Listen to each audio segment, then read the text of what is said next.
Meeting of Tuesday, April 25th. And as you can all see, there are 3 members present. I am remote, and I believe that Tom Clay is going to join us. I don't know if we're going to get feedback. Something happened to your voice. So we were Hold on, Andrea. muting Scott's mic. We're just having some audio issues. We'll let you know.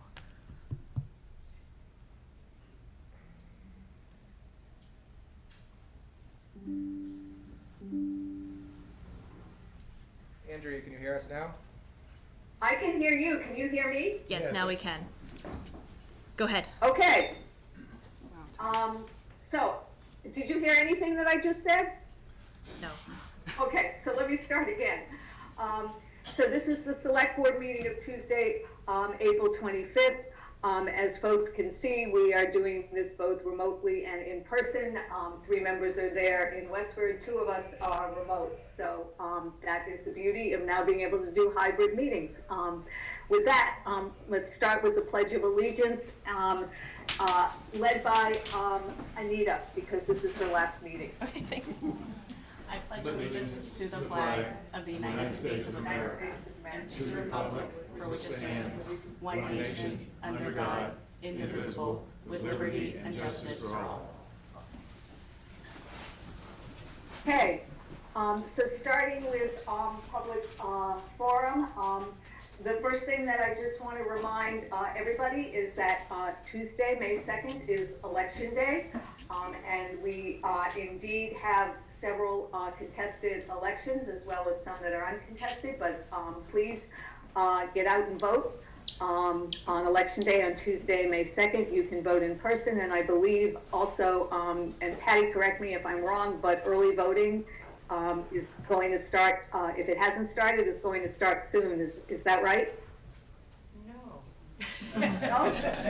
No, it's, we had vote by mail and you had to have applied by yesterday. However, there's still Okay. absentee voting for those who are going to be out of town. You have until noon on May 1st, the day before, to apply for a ballot. So we'll Okay, accommodate you. Thank you.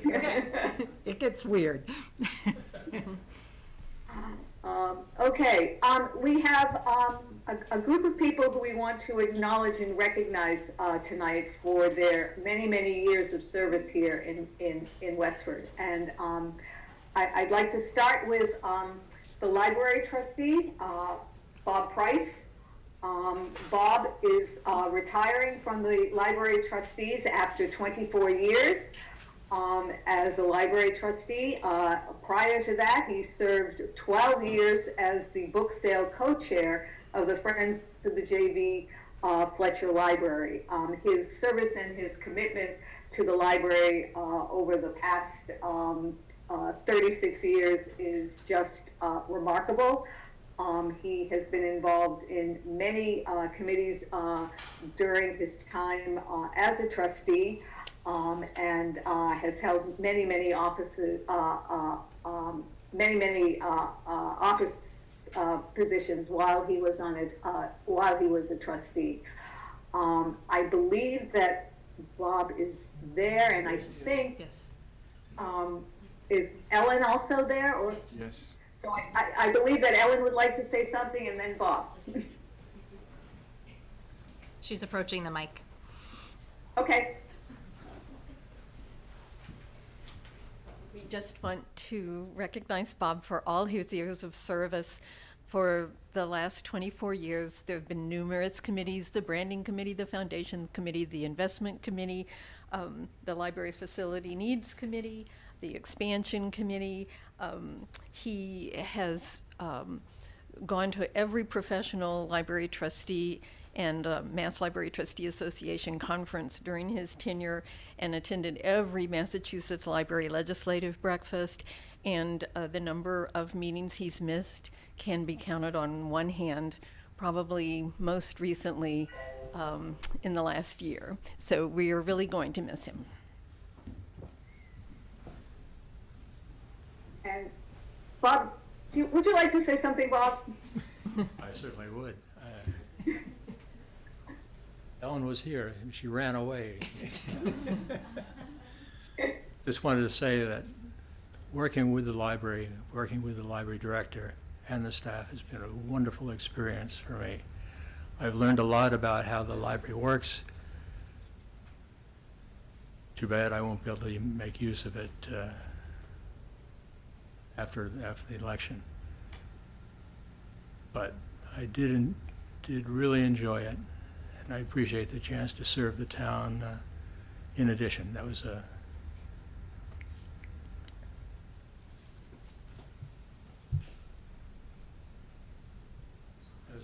real experience. And thank you very much. I appreciate the chance to acknowledge Ellen's contribution to my education. Thank you.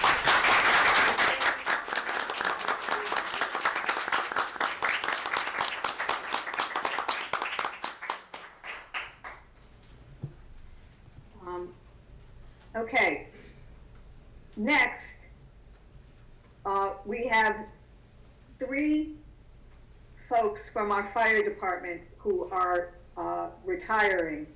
And I think that it is absolutely remarkable when you add up the time served by Joe Del Papa, Donald Parsons, and Mark Valcourt. It comes to more than 100 years that they have served here in Westford. I know that Chief Targ is there, and Chief, perhaps you would like to speak and recognize these 3 gentlemen for all of the years of service that they have given to our town. Yes, like Andrew said, over 100 years of acquired knowledge that we're losing, very strong veterans in our department.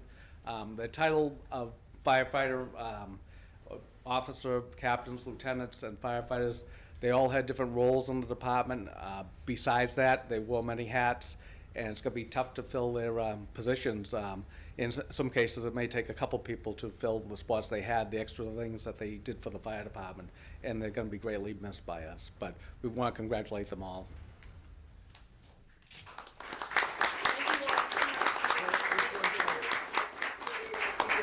Targ said the knowledge that we are losing with the retirement of you 3 will certainly be hard to fill, but we thank you for all of your years. Okay, John, are you, okay. Yes, I'm I waving. see that you're waving your hand, John. It will be Well, real helpful if you also use the put up your, the raise hand sign at the bottom of right, your okay. screen. But if I don't recognize you, just wave to me like you just did, okay? Yeah, I know. But I'd like the firefighters to stand up or come forward, or to come forward somehow. All right, who are the 3 firefighters that we're honoring? Lieutenant Parsons. Lieutenant Parsons, West Fire. Okay, Captain Mark Valcourt. okay. And Joe is not here. Joe's not here? Okay. Well, congratulations. Thank you very much.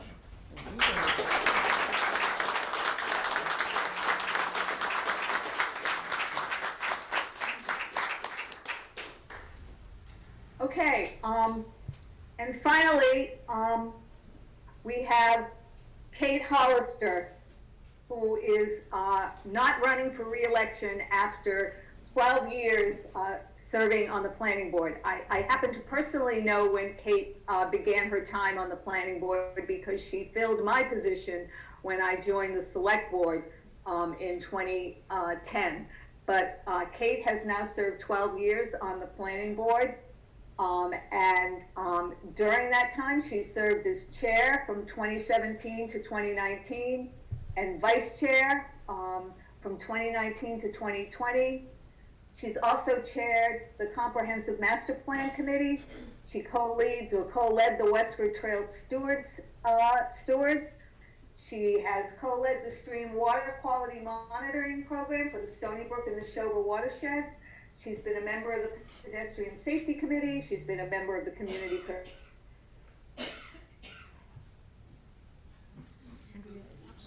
Andrew, we just lost your feed again. Hey, Yeah, you're. Can you just repeat the last sentence you said? We lost you. This is not working. Maybe I can hear you just fine, so it might be a Westford issue. Oh, I'm glad somebody can hear me talk. Yeah, we can hear you now. Hear you now. Oh, great. When did you lose me? Right before your last sentence. Oh, okay.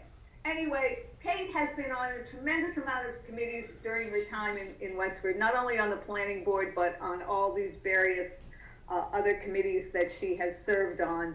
I think one of the statistics that Jeff Morris had provided to me, which I think speaks to her time, is that throughout her nearly 250 planning board meetings, during that time, the board acted on approximately 52 site plan reviews, 62 stormwater management permits, 106 special permits, 14 scenic road permits, and dozens of subdivisions.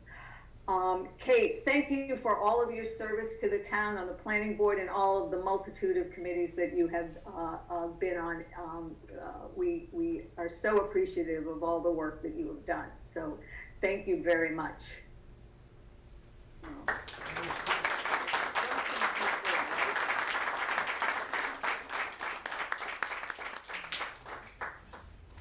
Jeff, did you want to say anything? Hi, Andrea. Thank you. Yes, an oversight on my part. I neglected to include the 1 year of service, I believe, where she filled your term, I thought. So she might have 20 additional planning board meetings. And an oversight is that she also co-led the Trail Stewards from 2001 to 2010. So she's just made a great positive impact to the board. She's been a staunch supporter of staff. She's tirelessly worked, for the board over those many years. She's put in many hours off camera with all of her research and reviewing the materials, and she has certainly brought, her intelligence and careful thought and passion for the town to the planning board throughout it. And while she won't be on the board, she can't be replaced, but there'll be another person joining, Joan Croto potentially, but Kate is one of a kind, and it won't be the same without her. I'll just leave it at that. Thank you. Thanks, Jeff. Okay, and last, but by no means least, this is Anita's last select board meeting. And if she thought that it was going to go by without us recognizing her service to the town, then she's sadly mistaken. Anita joined the board 3 years ago. Since her time on the board, she has brought her passion, her commitment, both to the town, to its residents, her dedication to transparency, to making sure that whatever we do is open, is public, gives everybody the opportunity to comment. She brought a perspective to the board that we all needed to hear. She challenged one and all of us. She was never afraid to question, and she will be sorely missed by all of us on the board. We certainly hope, Anita, while you may not be on the board anymore, that we will continue to hear your voice, and we will continue to hear your ideas, and we will continue to hear you question us and hold our feet to the fire. So for the 3 years that you have been with us, thank you so very, very much, and we truly will miss you. Thank you so much.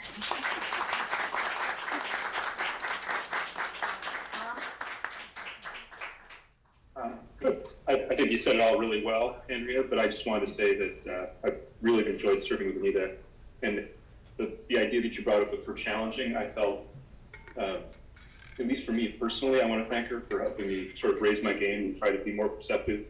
I'm not sure I was, but it's. I think of you when I think of when I listen to issues in the town. I think about what would Anita think about this, and what would she say. So I appreciate that gift. Thank you. That's very nice. Well, okay. So I guess, did you raise my hand? Am I kind of, You're okay. Andrea? Yep. So I think you pioneered campaigning in a COVID cycle. It was a unique election that you had to pull it out. And of course, from that point, we've had COVID turmoil. We had what's given us rise to DEI. A lot of changes in 3 years that you've been here for.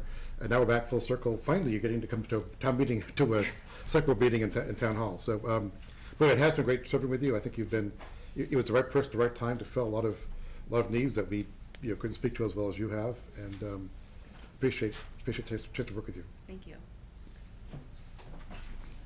Yeah, I'd like to echo that and say, you've done a super job here. And the way you've handled everything, the detail you get into, the consideration you have for the people of Westford, I think it's something we can all emulate and use as a lesson. Appreciate everything you've done. Thank you. Been great. Thank you so much.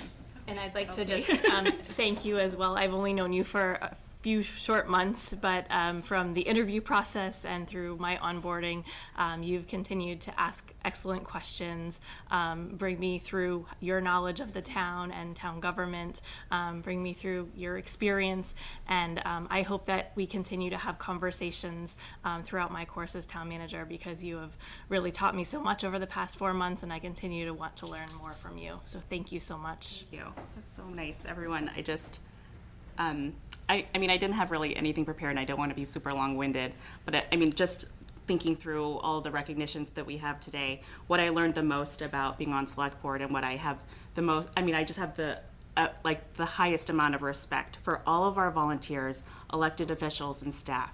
If you think about how many years people have dedicated to our town, serving our town, not paid at all for any of those people who serve on committees or elected officials, I just can't believe that there's so much passion and commitment, and people are so committed to public service in this town, and there's just so much drive, and it wants me to want to do more and want to contribute more to the community. And I just hope that other people recognize that on this side of the table, there's just so much to see, so much that's not seen, I guess, on the in throughout the community. But I just wanted to say thank you to everyone so much, and for welcoming me onto the board and helping sing me out.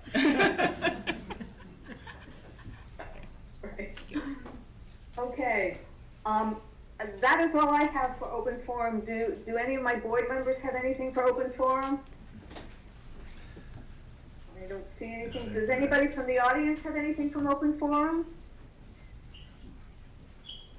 Okay, it doesn't look like it. All right, then with that, we will move to our 7:15 p.m. item, which is a public hearing. It's the request for a change of corporate officer, LLC manager for General Law, Chapter 138, Section 12, all alcohol restaurant license for 99 Restaurants of Boston, LLC, Durrington Road. Is there a motion to open the public hearing? So moved. Second? Second. And guys, we have to vote out loud because Tom and I are remote. So all those in favor, Scott? Aye. John? Aye. Anita? Aye. Tom? Aye. Aye. Okay, Patty, is everything in order? Yes, I was told that it was, but I'm not sure that the attorney might be here also. There usually is. It's the same gentleman, Mr. Devlin, or his associate from the 99. It's basically a bookkeeping thing. It's statewide corporate 99s. They're changing the officers, and each town has to accept it legally for the ABCC. I don't know if he's or she is there. or There is needs someone it raising their to be, hand. or There's someone Okay. raising their hand as the attendee. but it's all good. Okay, so if everything is good, is there a motion to approve the change of manager? Andrea, before we do that, there is someone with their hand raised, and it is a public hearing, so I'm not sure if you want to Oh. hear from them. Oh, okay. Yes, Elizabeth Pisano, I'm sorry. Hi, I'm Elizabeth Pisano. I'm the attorney for the 99. I'm Attorney Joe Devlin's associate. So if you do have any questions, I'm here, and I'm happy to answer anything you need. Oh, thank you so much. I think we're good. Our town clerk has told us everything is in order. With that, is there a motion to approve the change of manager? So moved. Second. All those in favor? John? Aye. Anita? Aye. Tom? Aye. Aye. Aye. And is Thank there- you. You're welcome. Is there a motion to close the public hearing? So moved. And a second? Second. All those in favor? John? Aye. Anita? Aye. Scott? Aye. Tom? Aye. Aye.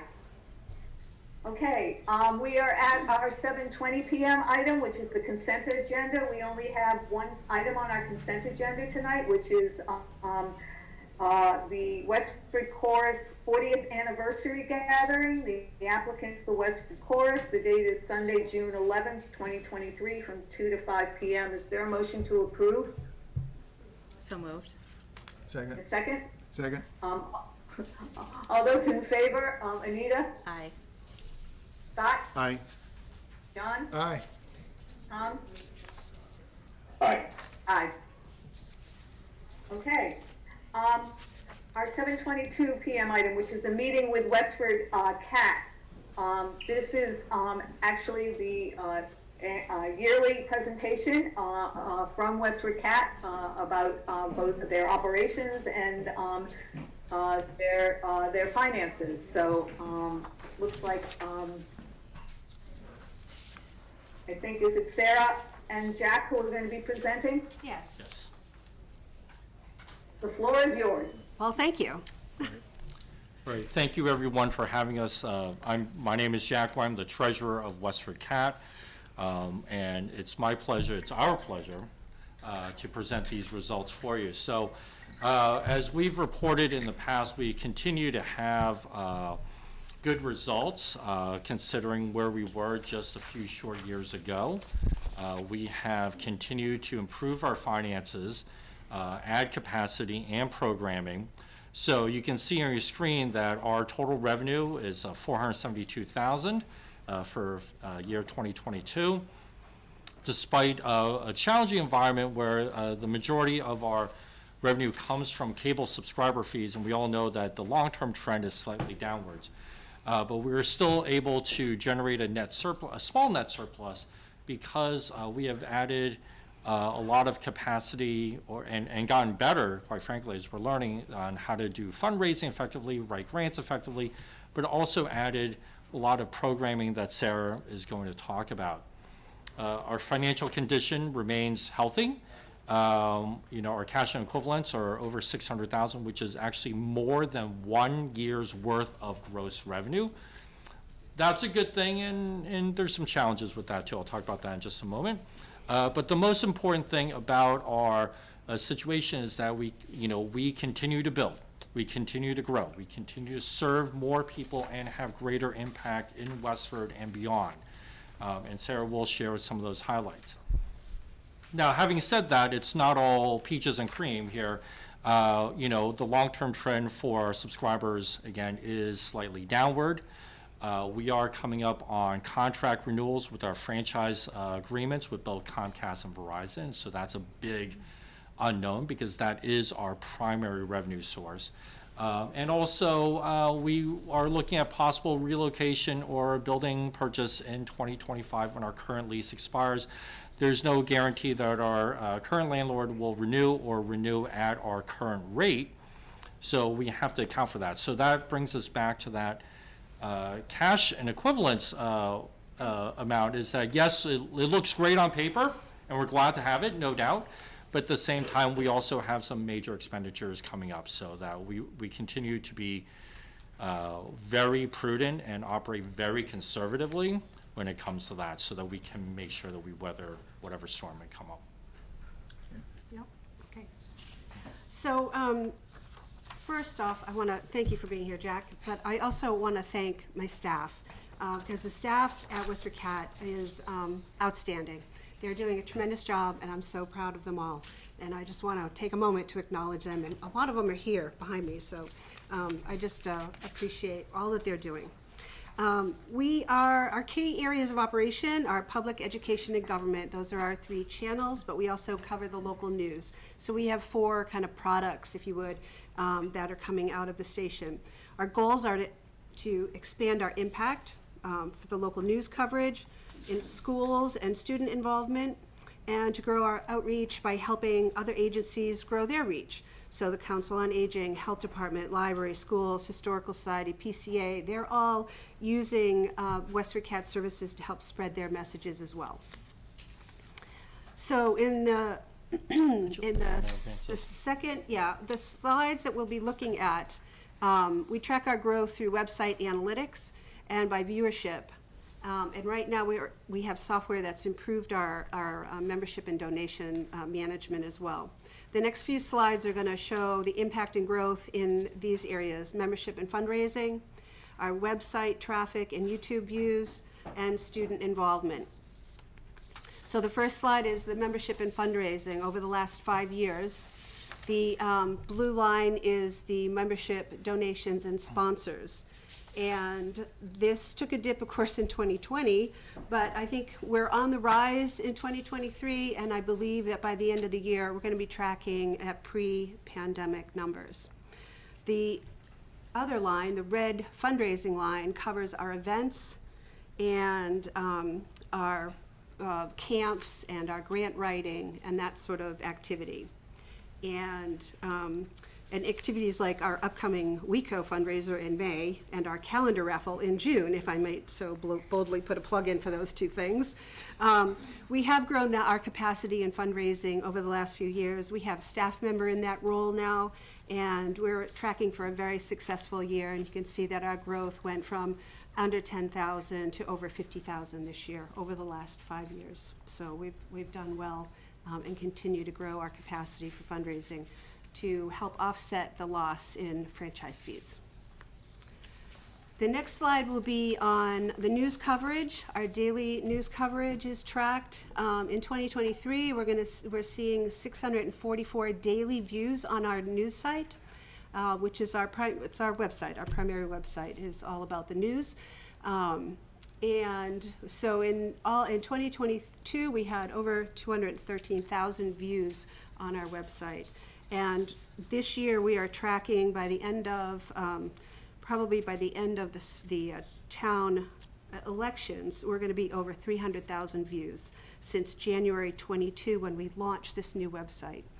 So to give you an idea of what kind of growth that is, we're looking at a 350% increase in viewership from the previous 15 months before the launch. So in 2020 to 2022, in that 15-month period, we had only 66,500 views. So we've had 350% increase in our impact.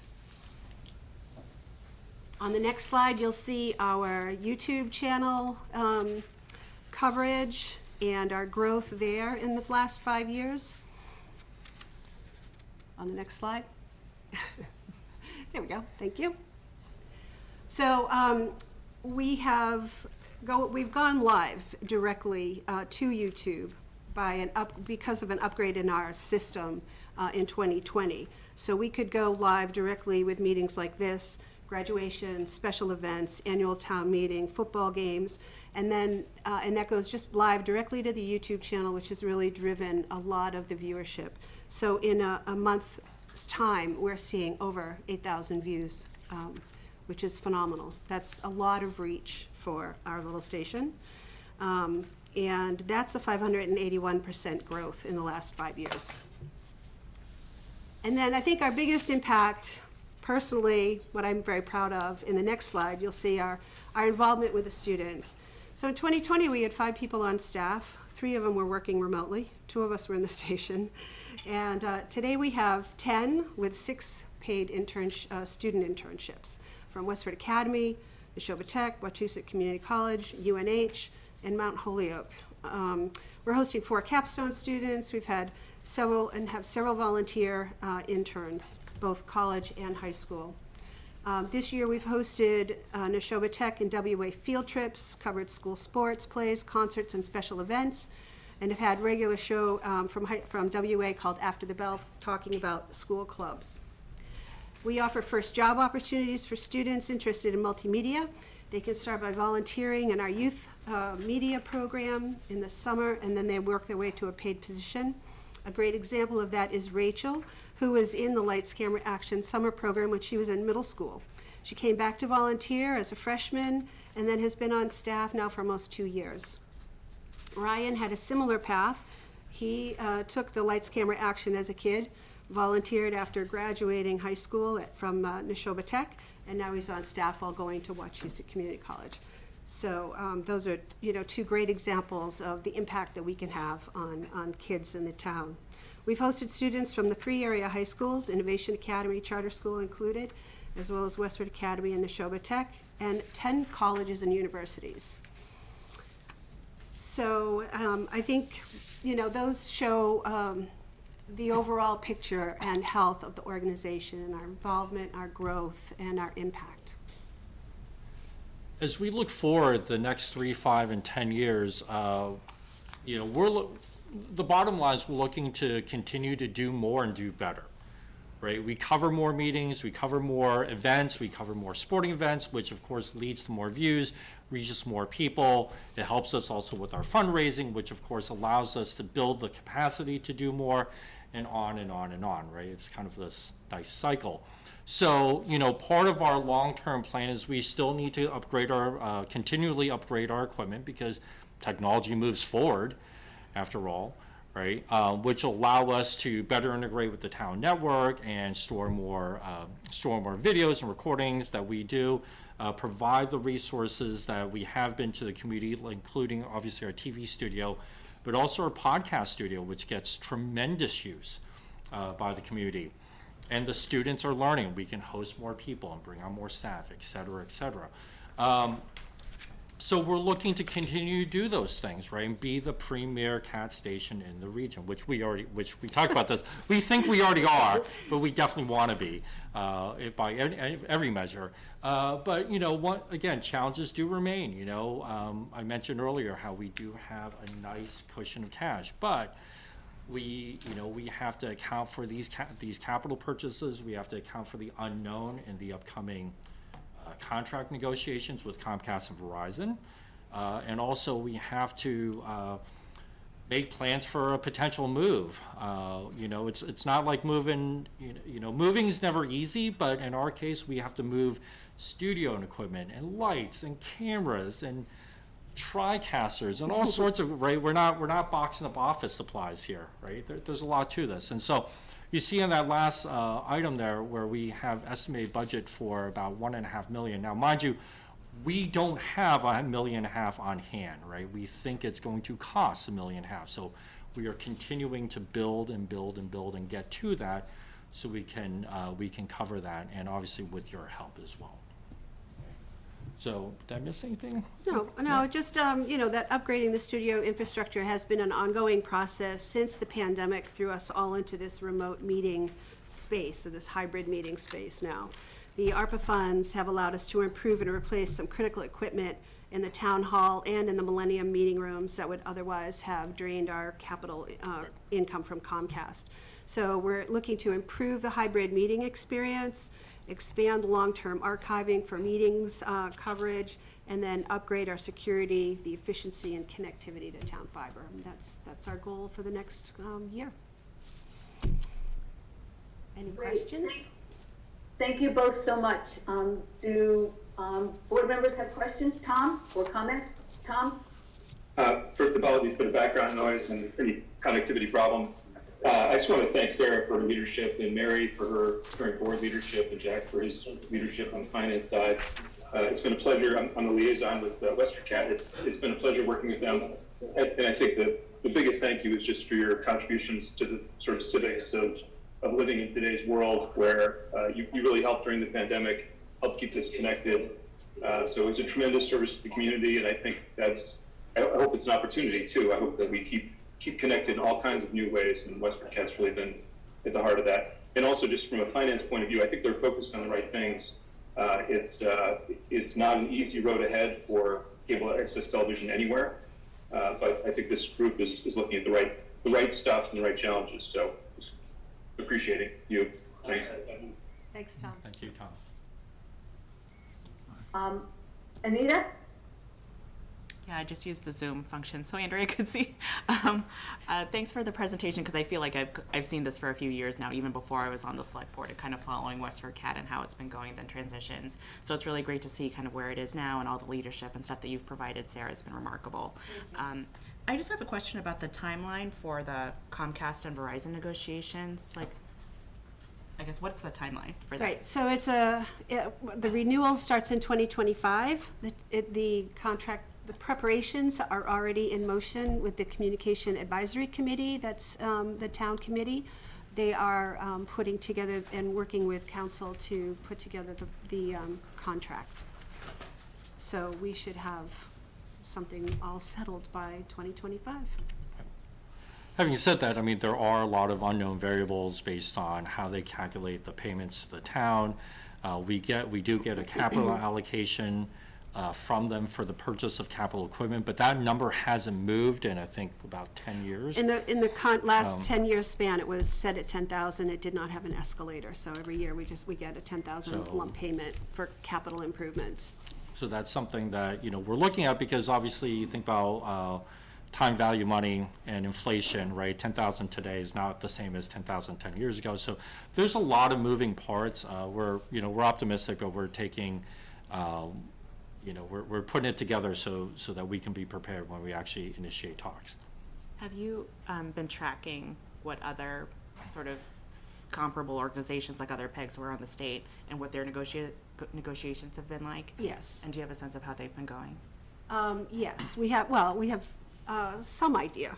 There are some that are asking for high definition stations, because we're in standard definition, so when you go to find us, you have to really work at getting to the standard def channels. So we're looking for high definition channels, improve, like a rebuild on our studio to bring it up into current standards.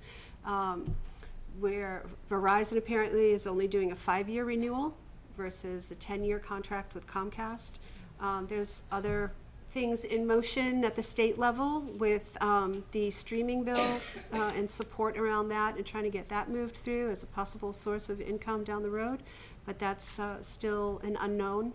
But yeah, they do have counsel that's very familiar with the contract renewal process. Mm-hmm.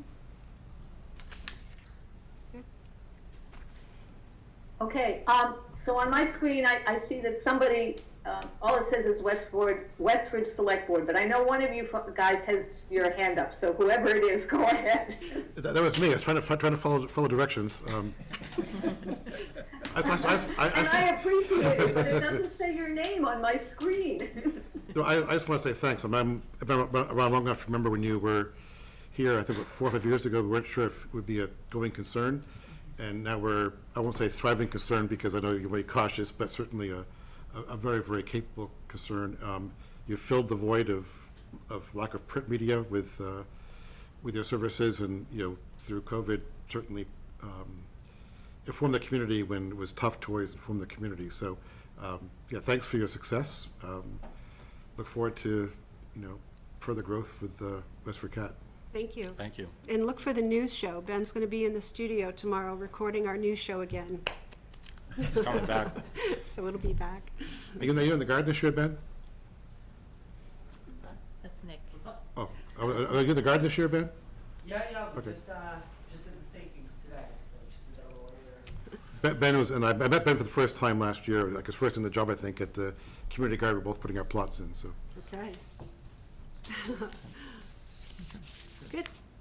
Anything else? Anyway, let me just add my thanks as well to you, as well as also sort of my congratulations to you, because like Scott, I too, remember when you came before us several years ago, and it looked like, things were not looking well, and there were some serious financial concerns. So kudos to all of you, your board, all of your volunteers, your staff.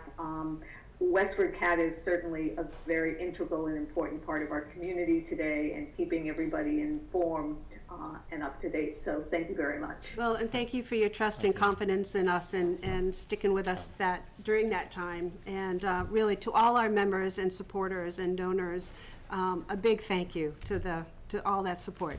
It really boosts our morale. Every time we get a little donation, you know, we're like, yay, we have another one. So it makes a huge difference for us, and we really appreciate all the support in the community. And I will just add, and I'm going to speak on behalf of Tom for a moment. I'm sorry if I'm speaking out of turn, Tom, but you know, for those of us on the board, we've seen the tremendous growth in the organization, but we've also seen tremendous growth in Sarah. She has really risen to the role, grabbed it by the horns and run with it. So it you know, being part of the organization is great, but these guys are the ones who make it happen. So I couldn't be more proud and appreciative. Thank you. Okay. Okay. All right. Thank you. Thank you. We'll see you next year.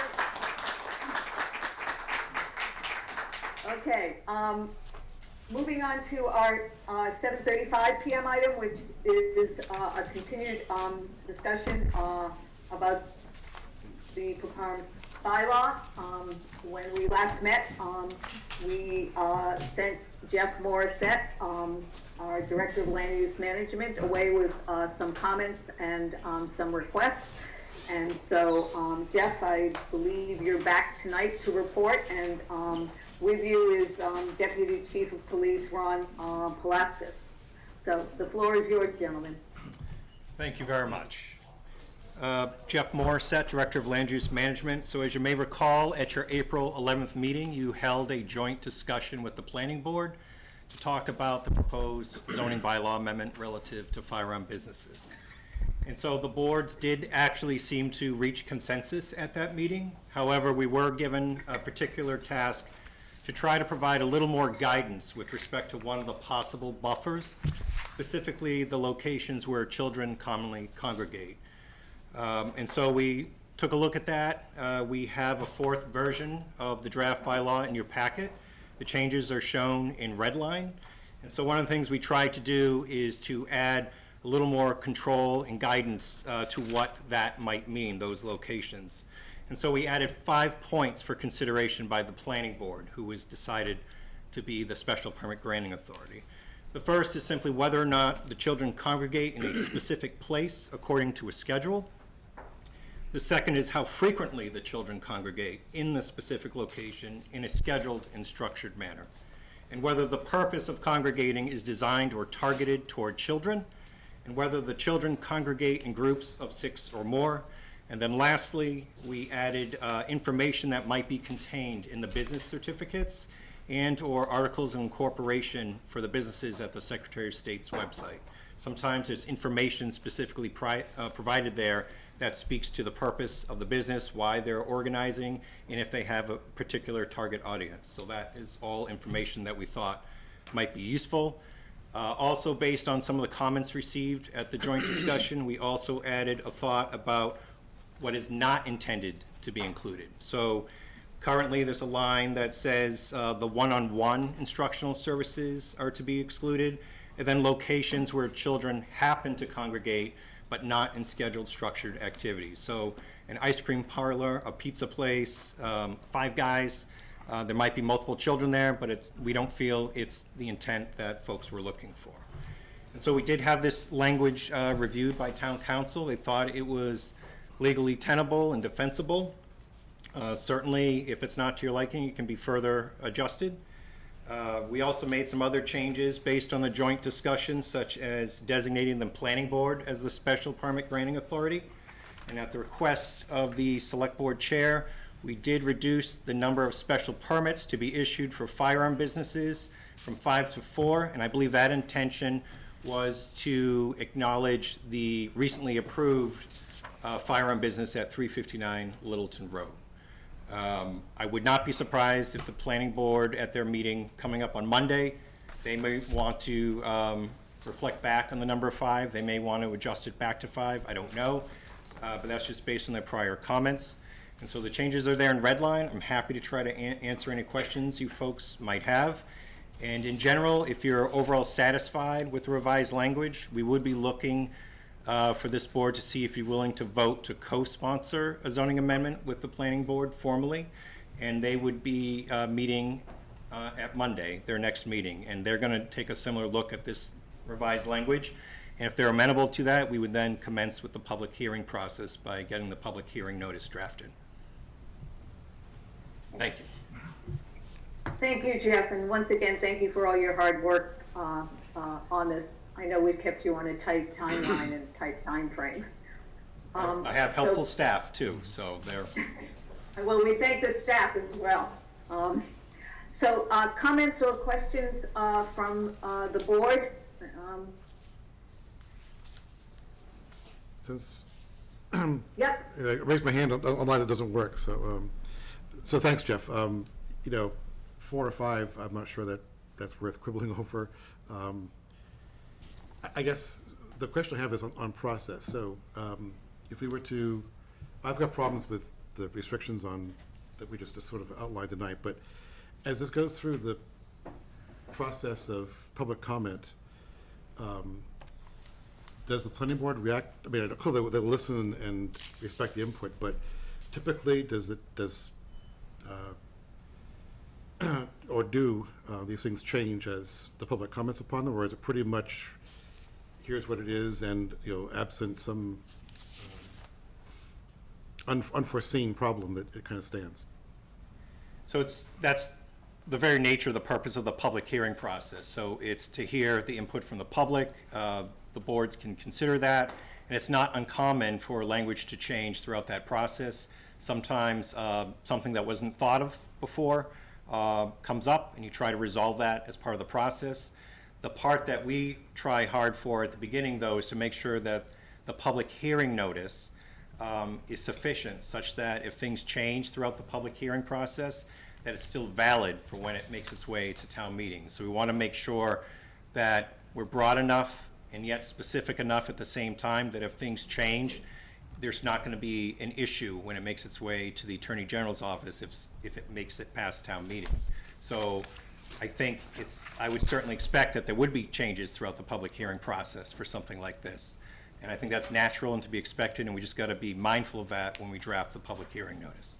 I guess my position, I get that you have buffers around schools and churches. I'm just not quite sure why we're doing it around these other ancillary projects. I mean, 6, if you're going to do it, I think you probably write it the best way you can with 6 or more.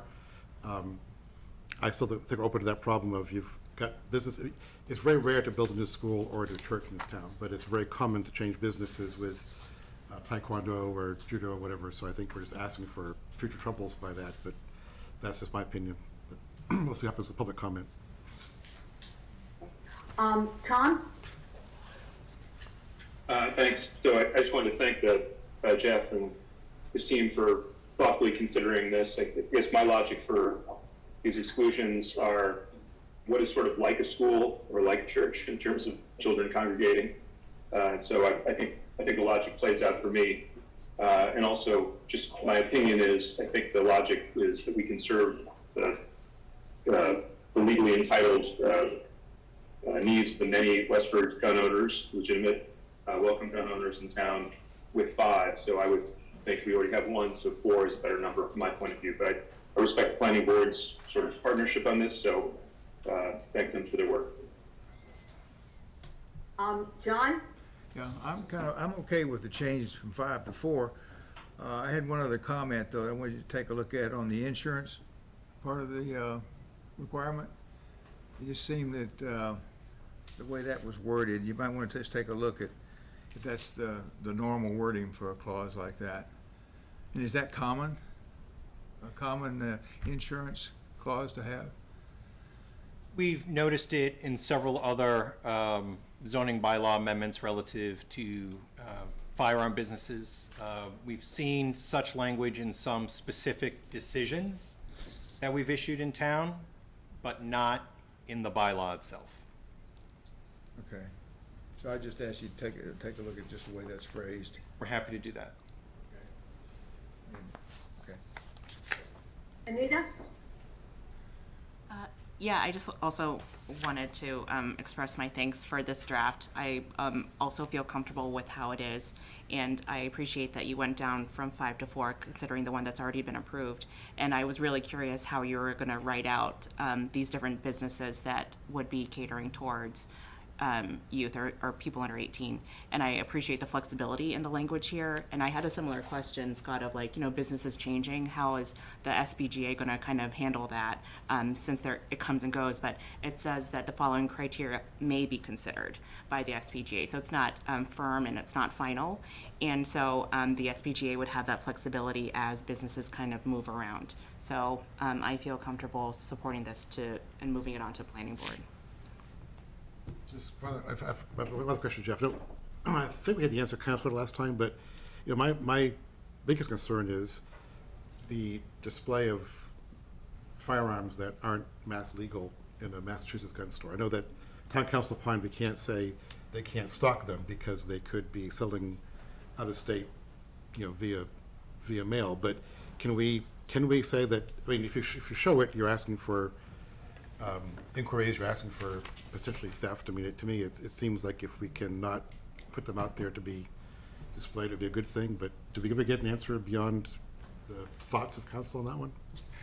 I think this is a very gray area. I think we can certainly follow up with town council about that. That's like a level of detail that we can certainly address in the public hearing process. I think there are some possible issues at play there, but we're happy to look at that deeper and try to see if we can look at that with council. We'll do that, but we'll defer to council on that. Thanks. Okay, so let me also, as I said in the beginning, again express my appreciation and thanks to you, Jeff, and to your staff, and appreciate that you took our comments and have now incorporated them into the bylaw or the proposed bylaw. And like my fellow board members, I am comfortable with this and comfortable to move it on to the planning board for its consideration next Monday. So I guess the question that you asked us, and the question for us is, do we want to co-sponsor this with the planning board? It would be my thought that we should, that as two elected boards coming together and presenting a united front and co-sponsoring this, I think sends a message to our community and to our town that we all take this, we have considered this and have taken it seriously. So that would be, I would support co-sponsorship, but I'm certainly open to hearing from other folks. Tom is putting a thumbs up. Anita? I know it doesn't matter because I'm not going to be here, but I would support a co-sponsorship. Yeah, you still get a say tonight, Anita, okay? And I'm not sure whether it's Scott or John who has their hand up, but whichever one of you. I think I've got my hand up. Anyway, I would support that, yes. I'd Okay. co-sponsor it. So yeah, I'll make it. I mean, yeah, whatever issues I get with pieces parts, I think it should be the town's policy board, the town's zoning board, cooperate in this thing. So I agree, joint sponsorship. Okay, so Jeff, I think you have your answer. For folks, just so residents and everybody who's interested in this know, I guess, Jeff, this will be before the planning board on Monday night. Assuming that the planning board moves it forward, it will then be publicized. There'll be a public hearing notice, and then there will be public hearings where the public is welcome and invited to attend and to express their opinions and make their comments, and move forward from there. So, Andrea, could we ask the board for a formal vote of this yes, sponsorship? we certainly can. So is there a motion to co-sponsor the proposed firearms bylaw? So moved. A second? Second. All those in favor, Anita, Aye. Scott, Aye. John, Aye. Tom? Aye. Aye. And Tom, do you have your hand up for something else?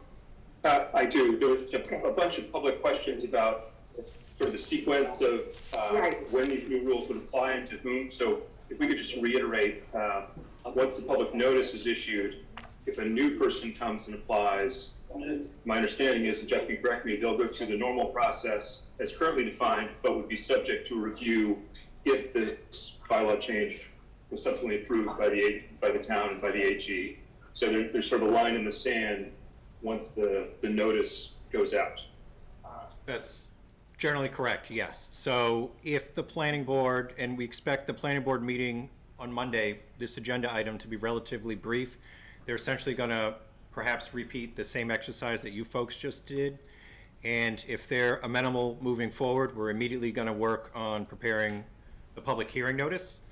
And that would set things up for the public hearing to start sometime in June, either the June 5th or June 20th planning board meeting. But we would have to get the public hearing notice published much sooner than that, perhaps as early as, well, we would probably send that to the newspapers next week for publication, perhaps the following week. So it all depends on which particular meeting, but we would get the public hearing notice published quickly, and you're absolutely right.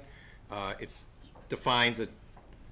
It separates those that come in before the public hearing notice versus those that come in after. So they would be subject to the new bylaw once, if it is approved by the AG in town meeting. So.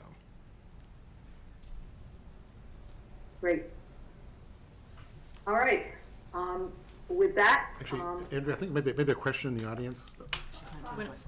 Process question from Diane Wood. I think that we made it clear that, It's a process question apparently.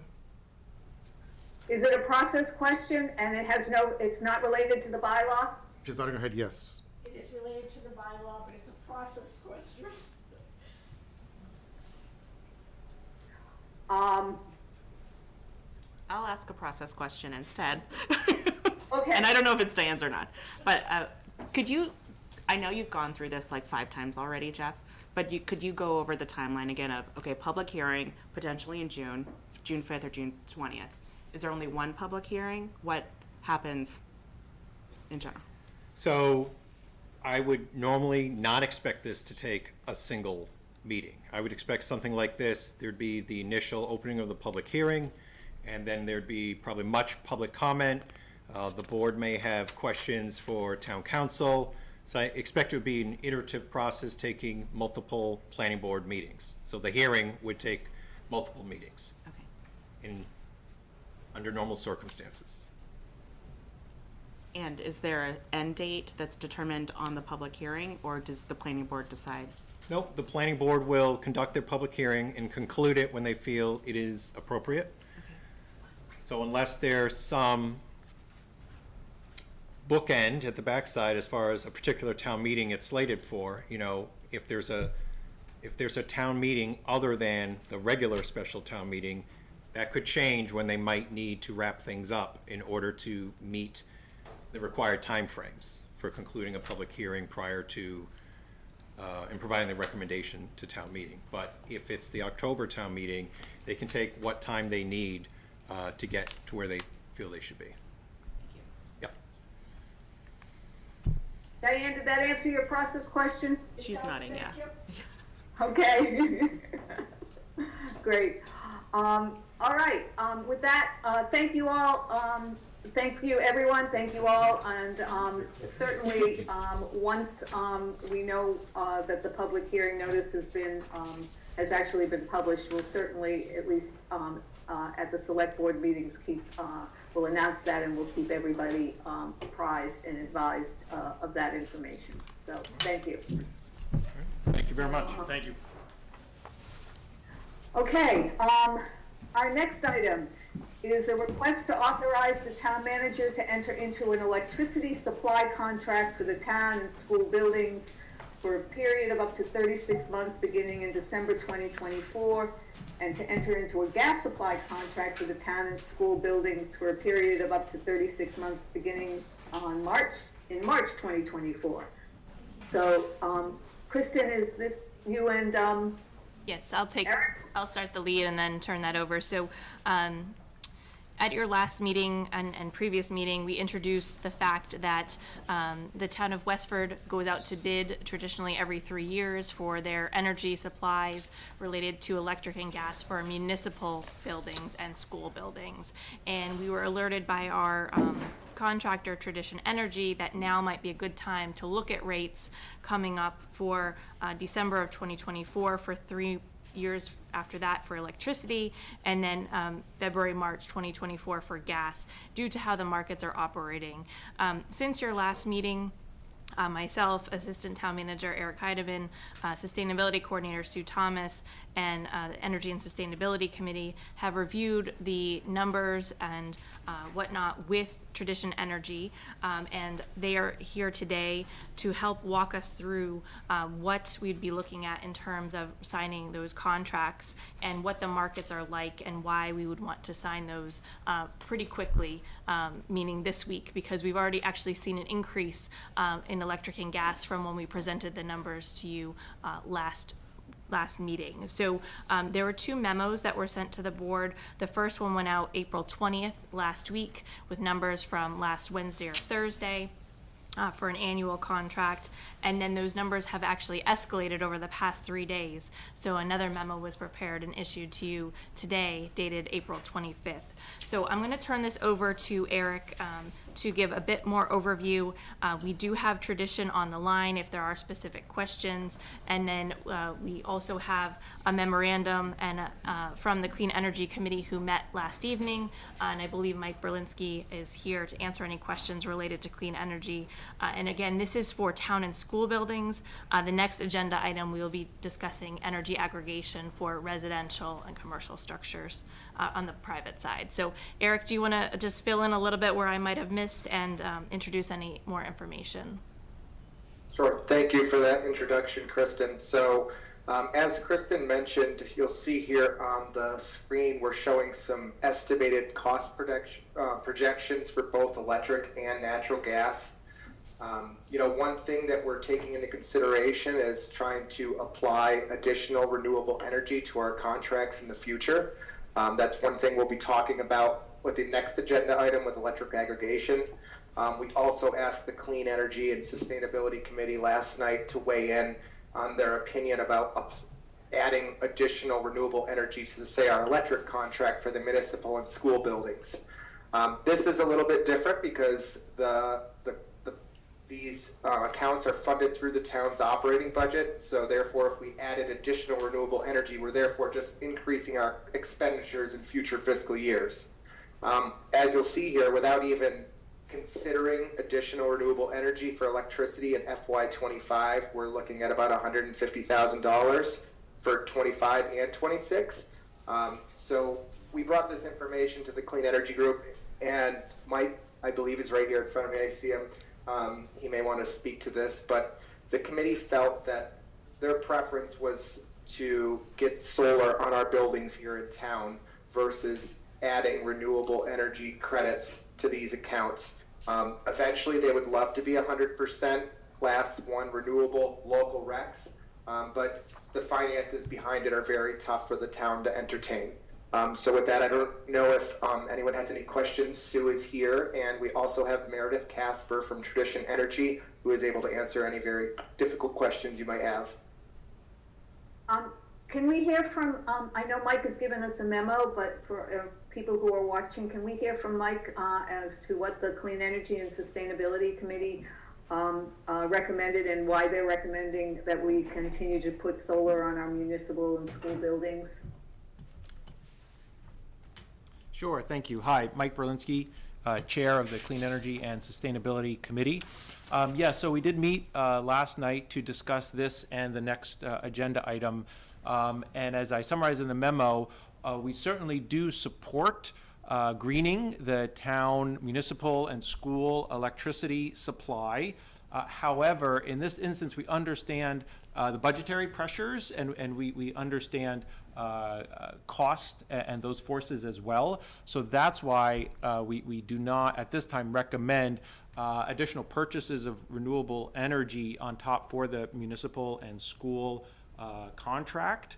And we have a preference for locally generated clean energy, especially renewable energy, in town, and taking advantage of what we think is a good opportunity and potential for the municipal government and school buildings to have more solar systems on those roofs. For example, currently there's one solar system on the Stony Brook Middle School roof. We would love to see more of them. So that, because that is our priority and preference, we want the town to focus on that, focus effort and maybe money on that effort, and not additional purchases of renewable energy certificates at this time. And we do hope that the town can continue building audit and review of solar appropriateness for those buildings. And I will just add to the conversation, and Eric or Meredith or Sue might be able to weigh in.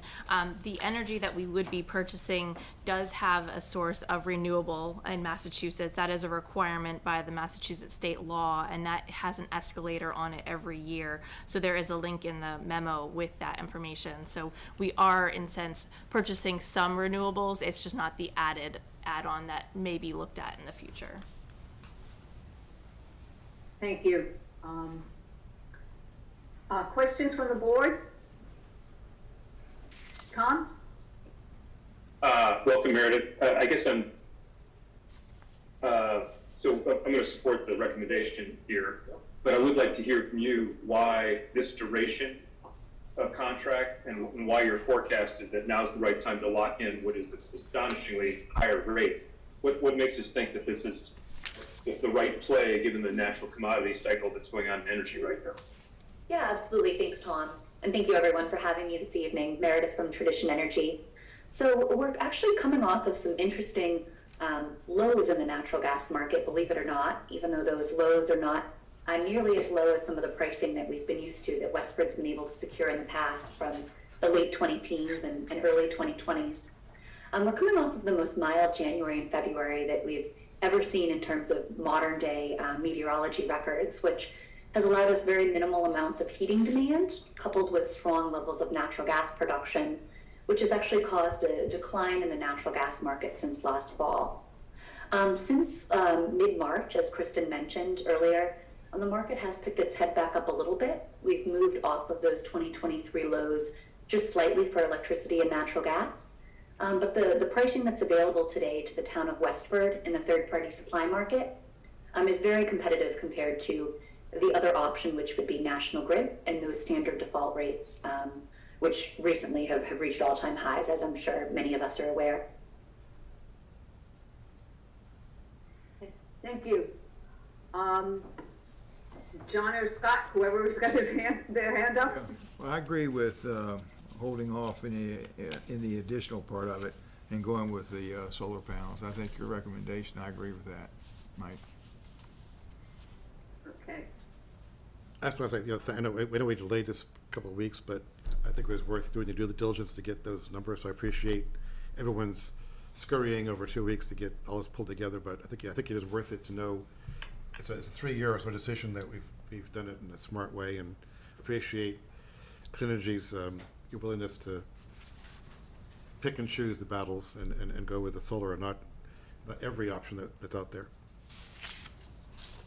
Yes, and let me add my thanks to all of you who worked on this, Kristen, Eric, Sue, Meredith, and the Clean Energy Committee. As everybody knows, a couple of weeks ago, the board was felt that it just didn't have enough information to make this decision. I'm certainly, as I hear from my board members, comfortable now to make a decision tonight with respect to this contract, and it sounds like, I mean, we have been served well over the last years when we have done this, and hopefully we will once again have, made the right decision and, followed the right predictions. So I guess with that, and if I don't see any questions from the attendees, I don't know if there are any questions from the audience there at who are in person, but I'm not seeing any. So If there aren't, is there a motion to authorize the town manager to enter into an electricity supply contract for the town and school buildings, as indicated on our agenda tonight? So moved. Is there a second? Second. And all those in favor, Scott? Aye. Anita? Aye. John? Aye. Tom? Good. Tom, did we lose you? Can you hear us? He looks frozen. He looks frozen, doesn't he? Okay. Oh. And I'm an aye as well. Would you like to hear separately about gas? I think that was Yes. okay. Yes. Eric and Meredith, would you like to just give the overview on the gas? And if Eric, if you could just bring that pricing up one more time. Sure, bear with me just one second.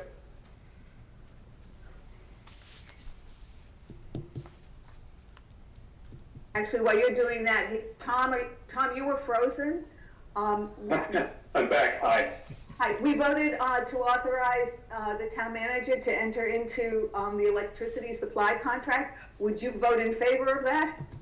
Yes, I'm too late to vote, but I support it. No, Thank you. we'll just say you voted, okay? I already put him down.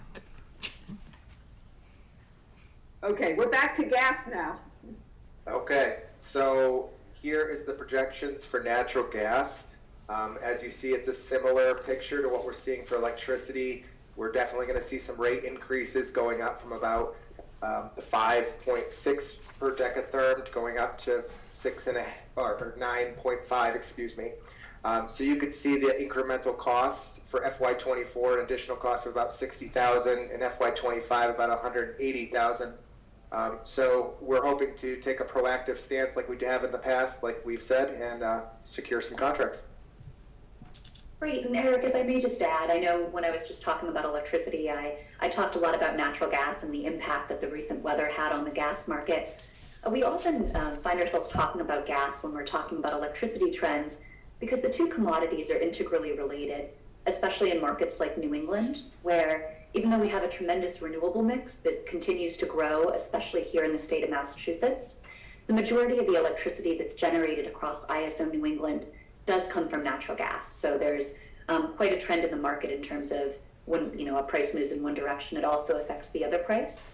And you can see that even though we're coming off those lows in terms of the domestic cost of gas, we continue to run into some regional constraints as a region. New England, for example, we don't have the pipeline that other parts of the country have in terms of deliverability of the natural gas. So we have to look at both the commodity costs, which is often referred to as the NYMEX on the domestic level, and then also something we call the basis costs, which is the cost of actually delivering the natural gas to New England where we need it, both for gas usage as well as for power sector generation. So we believe the town will be well served in the long term at the $9.54, which is the rate that was available in the market today for 36 months.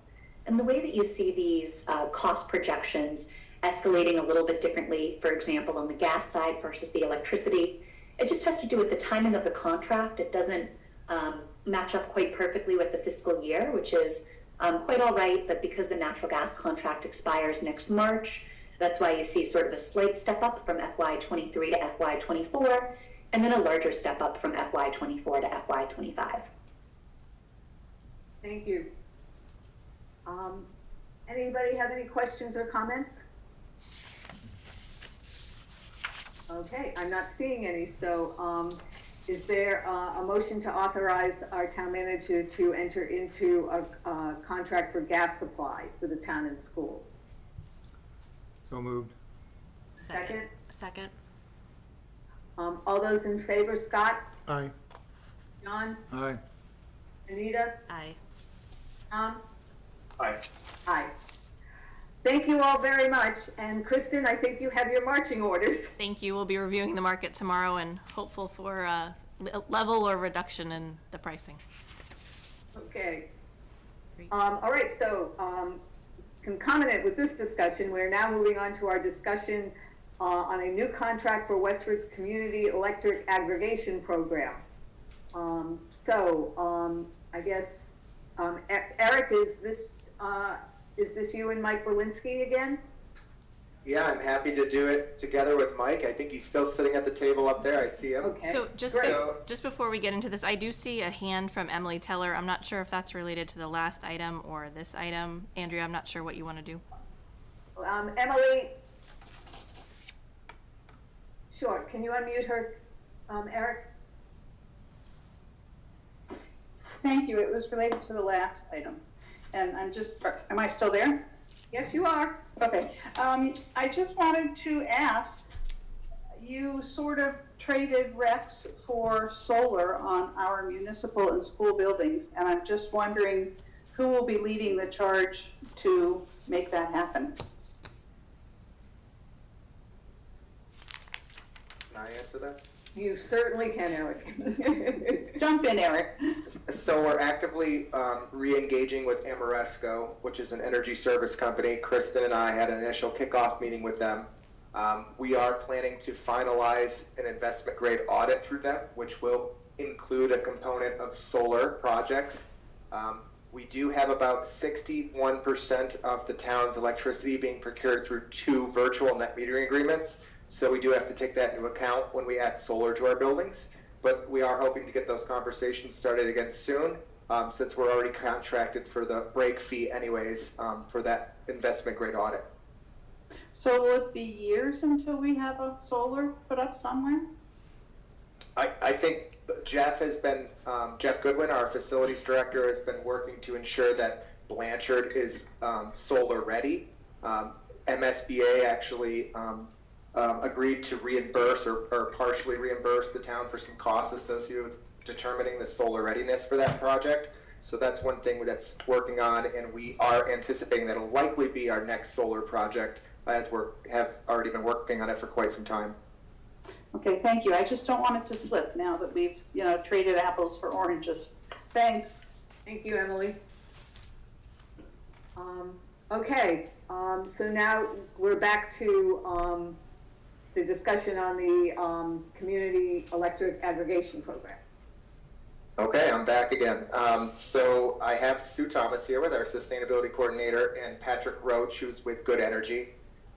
As you might remember, we did this during the pandemic and we secured our contract for our residents and businesses.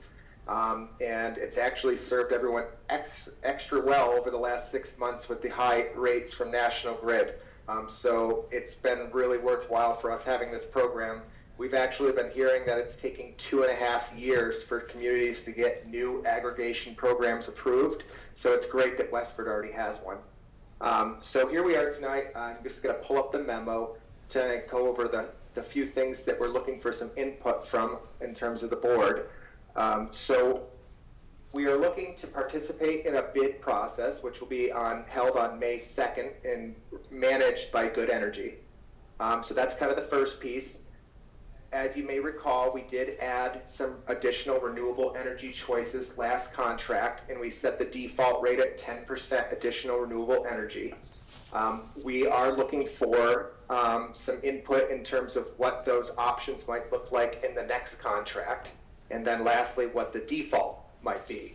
And with that, I think Mike would probably be a good time to give the recommendation of CEASC. Sure, thanks, Eric. Mike Berlinski, Chair of Clean Energy and Sustainability Committee. So again, at our meeting last night, we did discuss this and appreciate Eric and Sue Thomas and Patrick Roach attending that and informing us, sharing information, I would say market information, and we did discuss and have a recommendation.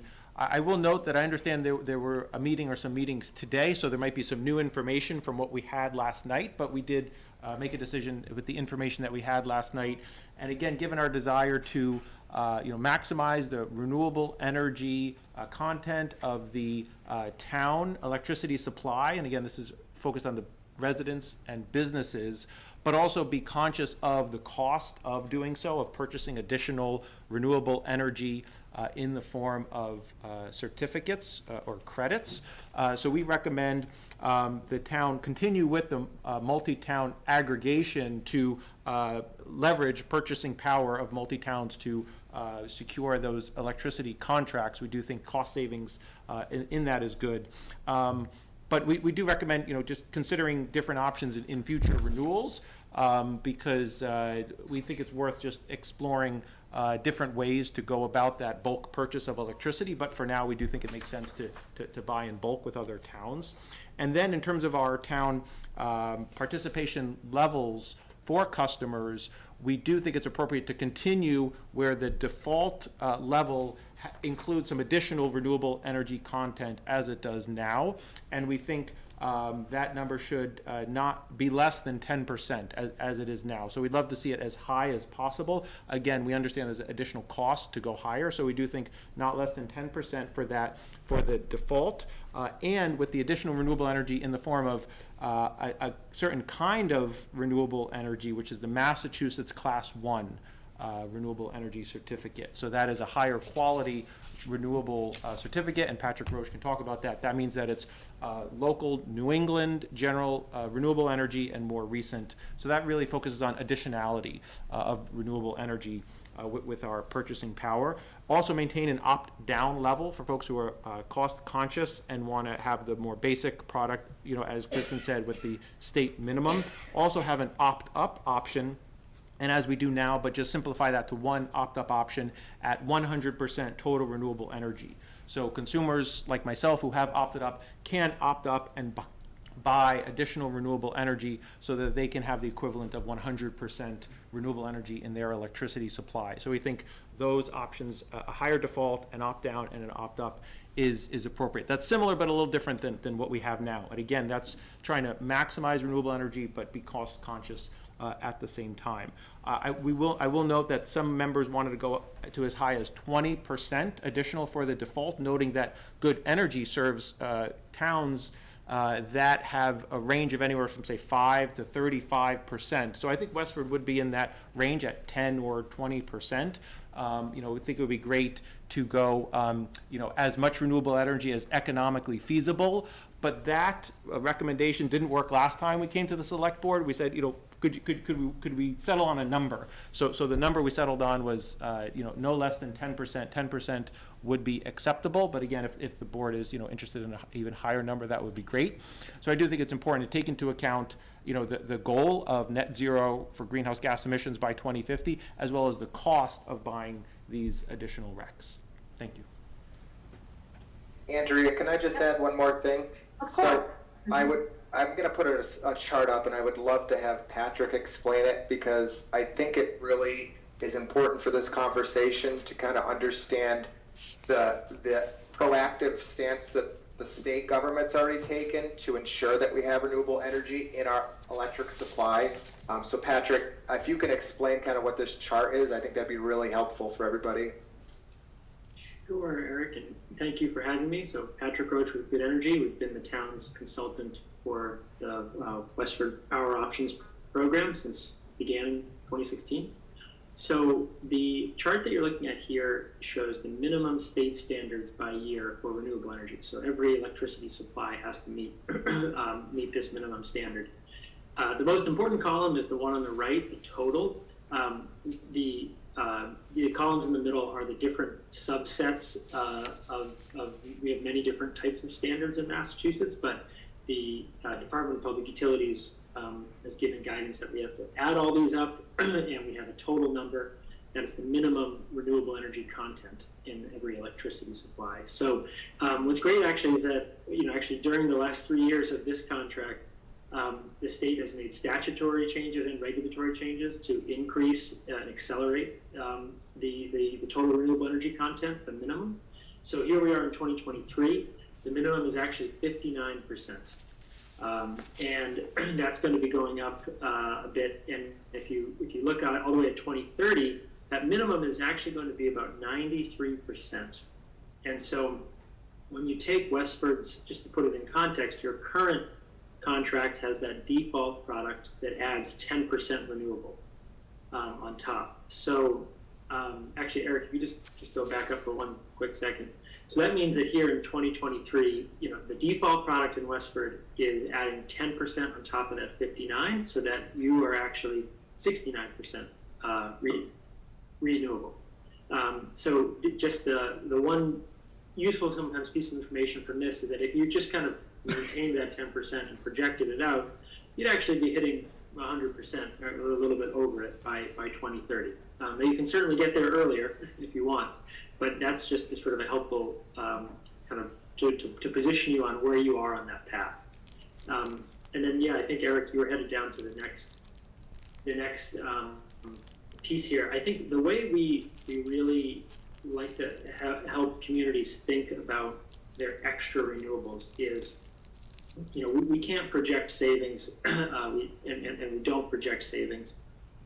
If you look back at the last contract, we certainly could not have predicted the, invasion of Ukraine by Russia and what that did with global energy markets.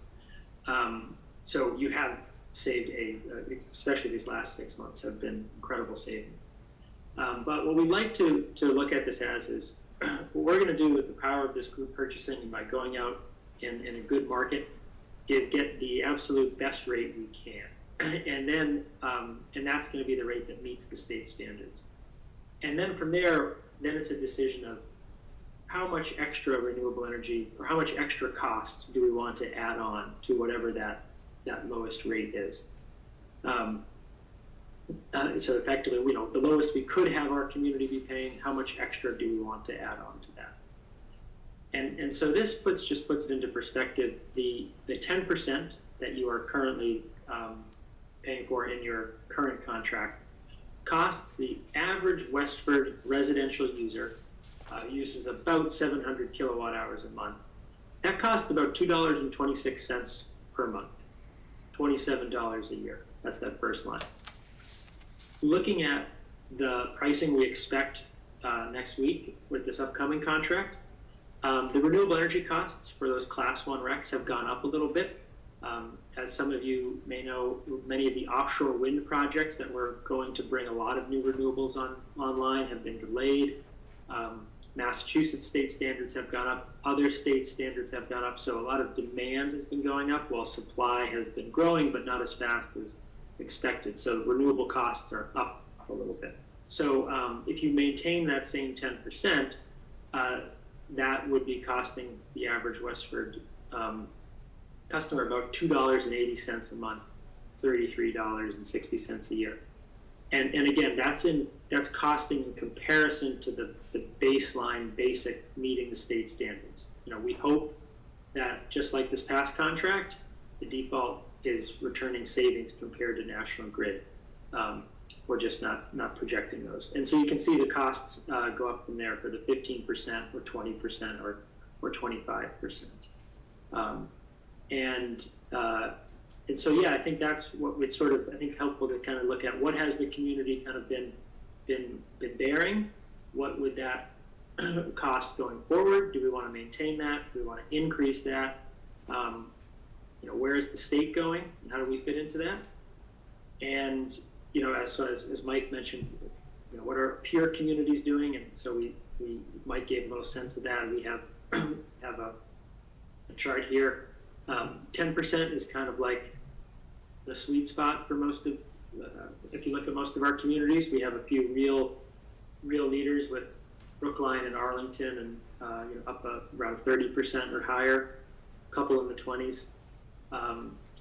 Few at 5, although Millis, who's renewing this year, they're going up to 10%. So that's the kind of, that kind of context there. So I think we kind of dove into this deep last night with the committee, but I think I'll leave it there and would be happy to answer questions. Thank you. Questions or comments from the board?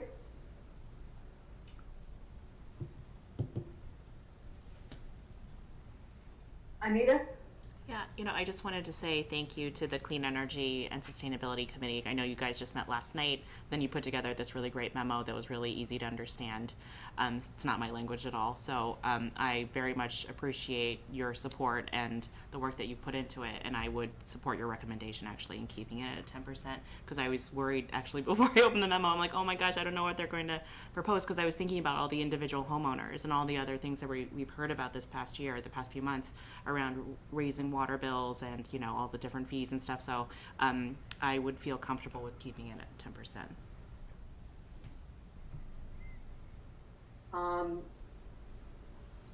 John or Scott, whomever has your hand up. I agree with Anita. I think the 10% is right.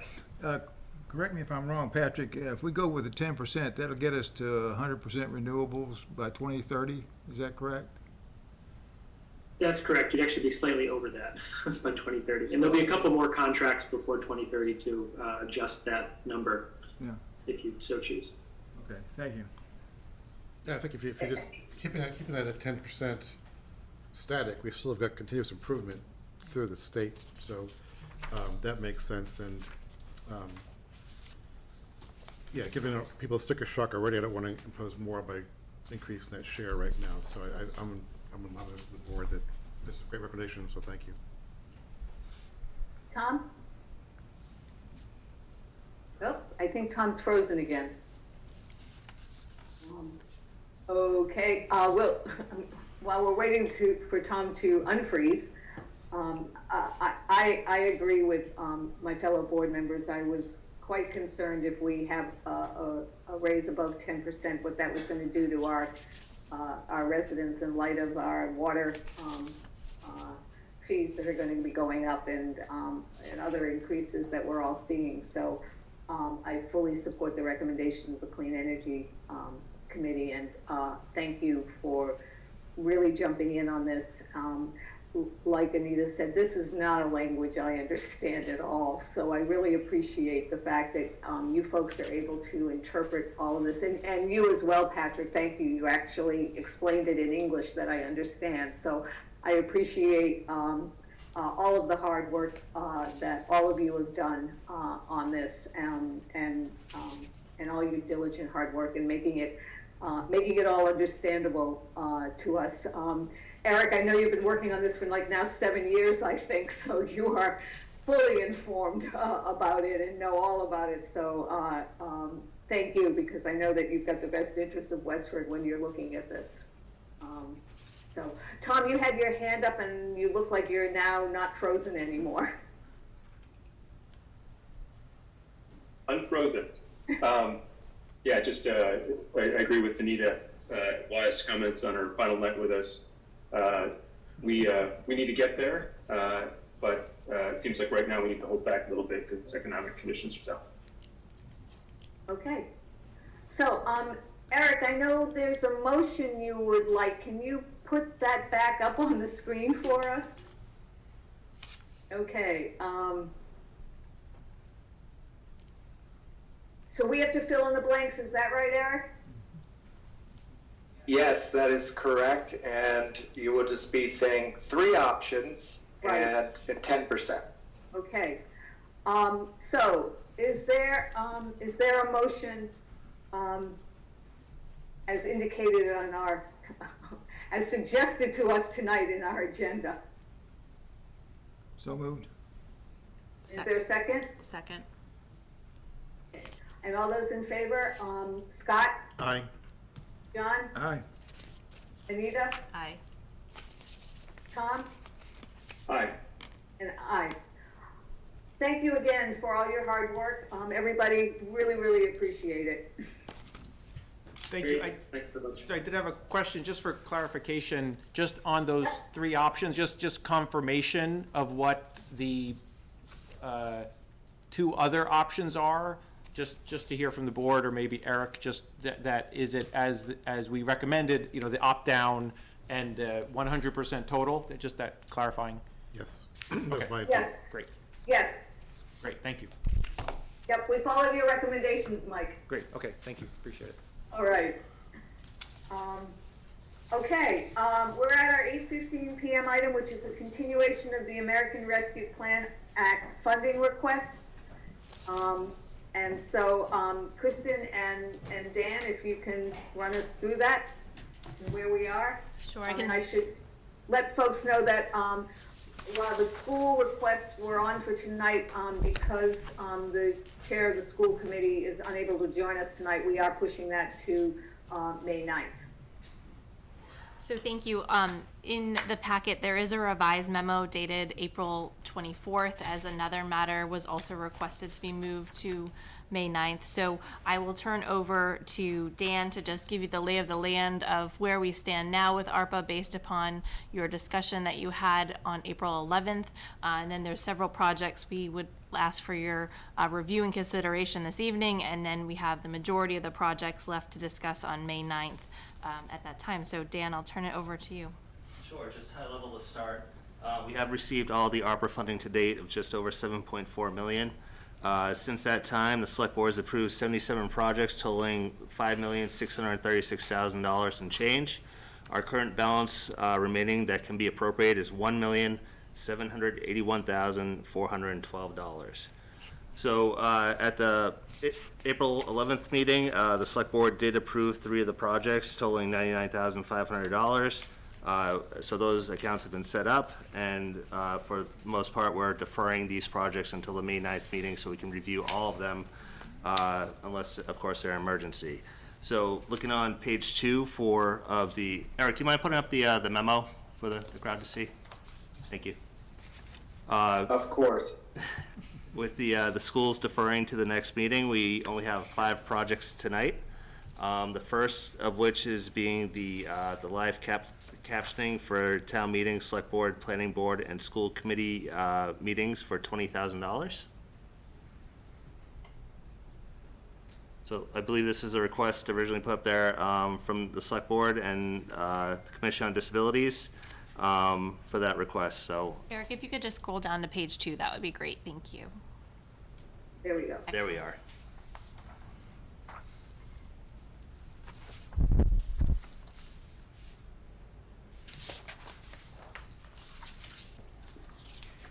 Do you want to discuss each project individually, or do you want a high-level overview of everything? I think we discussed each project individually last meeting, so. Yes, we did. I'm sorry, I lost you guys for a minute, but. Scott, do you want to talk about the captioning? Well, I think Anita and I both were on the Commission on Disabilities at the time this was proposed, and it seemed certainly a valid expense under COVID because we have far more meetings attended remotely by individuals, and I think it's also in keeping with, openness, transparency, inclusiveness that, for those who maybe can't get out for whatever reason, especially at night and in winter, this does help. And in fact, I was talking with one of our town mayor, Mickey Crocker, saying, I really wish I could see this stuff because I can't always hear you guys talking. So I think this is, perhaps tonight not an emergency, but I think it's a very viable and smart use of money. I have my hand raised, Andrea. I'm just going to talk. Oh, I'm sorry. No, it's okay. I didn't think fast enough to use the Zoom. So I agree with Scott, and I would also support something like this. I know it's not maybe as time sensitive as maybe something else on this list, but so live captioning. So I mean, this quote came about, but it was also looking at sort of automated captioning that some of the software already has, and live captioning. There was quite a difference in quality of the captioning, and that you don't have to be hard of hearing or deaf to benefit from captioning. If you think about people who use subtitles, I know I really appreciate captioning. I'll turn on subtitles myself, and that it's actually, as Scott said, beneficial for a lot of people if you can't hear something.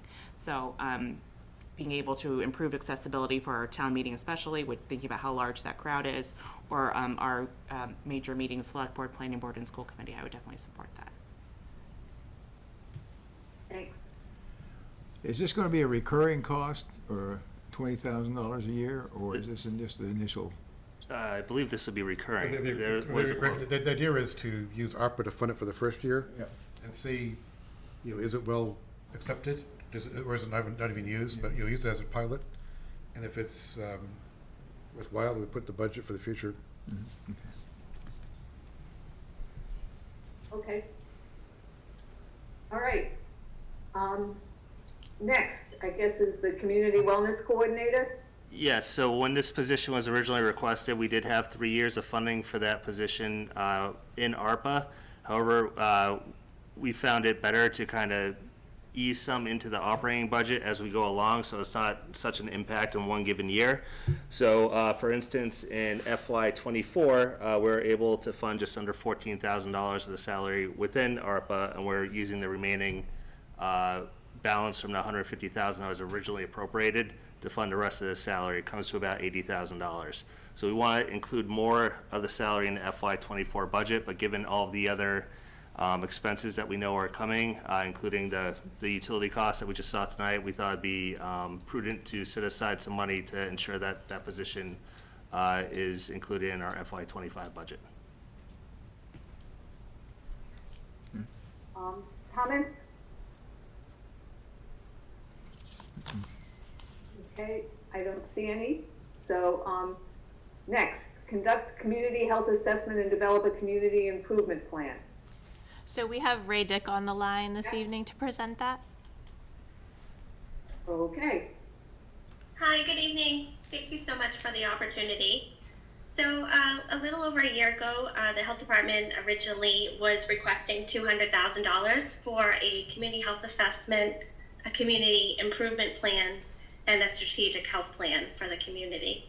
And over the last year, we've been working really hard with our contractors and partners, looking at additional survey information that's come in from and data that's been collected over our region and in Westford.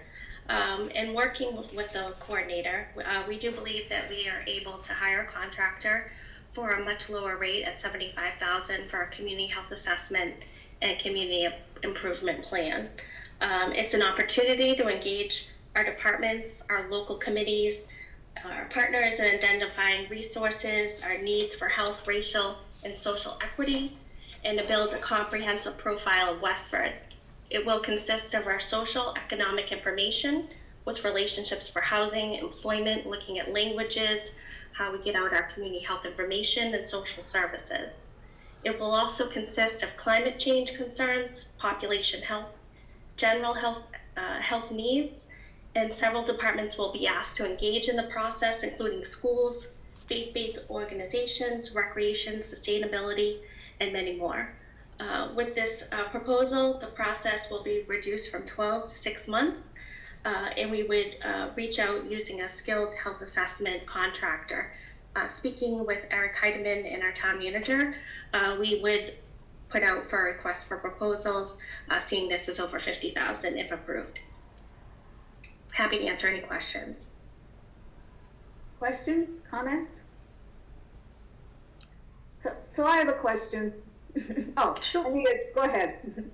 Okay, thanks. I guess I have a question where, I was thinking when I thought of like a large community assessment, and thank you, Ray, for taking another look at this and kind of paring it down a bit, because I think, honestly, the 200,000 felt like a sticker shock a little bit. But sure. Thanks for, just kind of tweaking it a little bit. But I guess I was thinking about some of the other requests that are still on the list too, such as the master plan, which I know is a different area, but still sort of related when you think about whole, like the community in totality. And I was just wondering, would they be related at all or totally separate?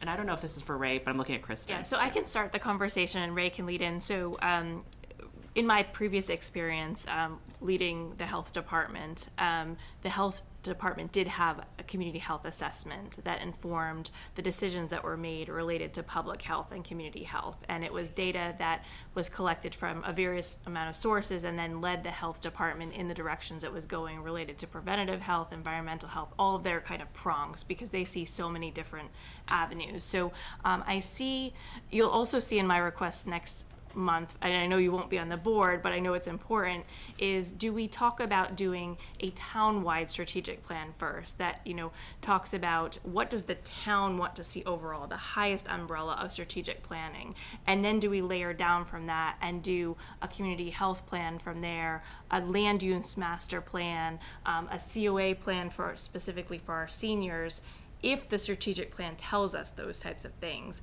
But I think in terms of a community health assessment, I have seen success from that without an overall townwide strategic plan. I think it's important for a community to have.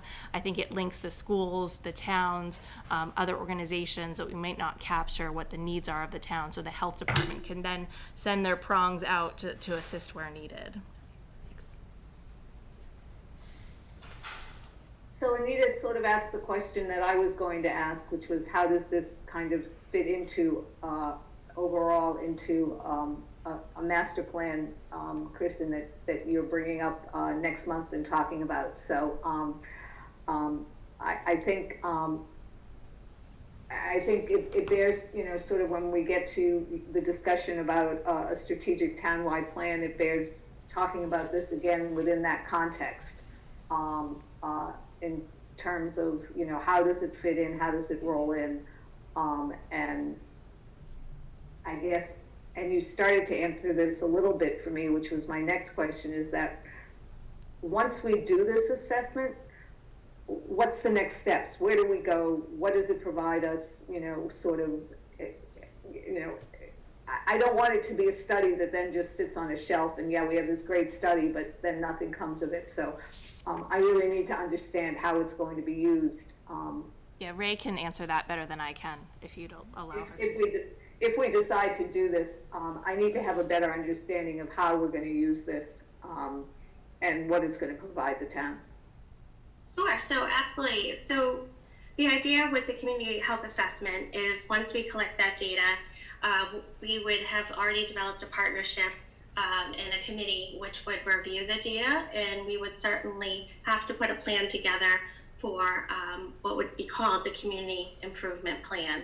So how do we implement that in the town? How do we strategically plan out with the next 5 years for programming, work with, for instance, one example, our recreation department? How do we incorporate community health and our health equity with their after-school programs? How do we work with the schools? How do we meet the needs that come out of the original assessment? So for our department, as part of our not only accreditation process, but also for the purposes of the community health assessment, we would certainly want to make sure that a community improvement plan has been developed and is implemented. And this is not just a survey that sits on the shelf with data.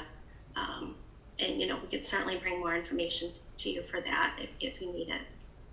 Great, thanks. I do think it bears more discussion, but Scott? Yeah, I was just curious, do we get any, you know, trend information? So I'm thinking, you know, I was intrigued, one of the proposals talks about, you know, rates of diabetes in town. But thinking about how we as a town respond either through, you know, social work or COA or schools. You mentioned already after-school programs for the younger side.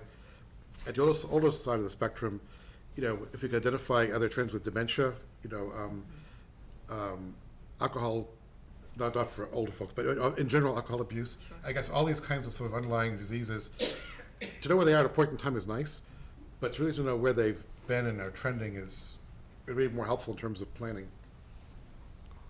Absolutely, no, we agree. And so it's important that we collect this information and then certainly not only look at the trends and the data, but what is the need? And so right now we don't have that information, and we have regional information, and we'd like to get more local information on everything, as you mentioned, not only dementia, concerns of climate change, all kinds of environmental health topics, and you know, health equity concerns, you know, folks that are uninsured in the community, food security issues, things of that nature, but we need more information. John? Yeah, Ray, in your former request, you had accreditation as one of your goals. This national, the Public Health Accreditation Board. How much of the cost is related to that? And is there going to be additional costs later on, or are there going to be additional costs for this accreditation? And then what Go ahead. And what does the accreditation do for us? Sure. So accreditation will not cost us. Right now we do have a grant through the Department of Public Health where we pay for a regional accreditation coordinator, but that is not paid through the town. This is a one-time request cost of the $75,000 for the community health assessment. And as far as the accreditation process, which we have been working on for almost a year now, would be to improve and protect the health of the public, facilitate partnerships with our community, as well as it would provide information, policy and written policies, and increased grant approvals. Right now, there are grants that require all kinds of demographic data on health equity issues, racial and social equity issues, and we just don't have that data to be able to apply for some of these grants. So just as the police department, we want to provide the best standard of healthcare for our community. So that is the focus of accreditation. Okay, thank you. You're welcome. Tom, and then, because I know you have to jump off pretty soon. Yeah, if you've never been to the Taipei International Airport, you have now. Thank you so much, Ray, for doing the hard work to narrow this down. I think your work sort of focusing this down and getting the cost down is great. And I think this is a great use of one-time funds. So we really need the data to know where we are. So I'm very much in support of this, and thanks for that, the Board of Health, for sort of, I think that accreditation is important, but I'm much less concerned about just how we're doing here in town, getting the data to do the good work that you do. So thank you. Thank you. Okay. All right.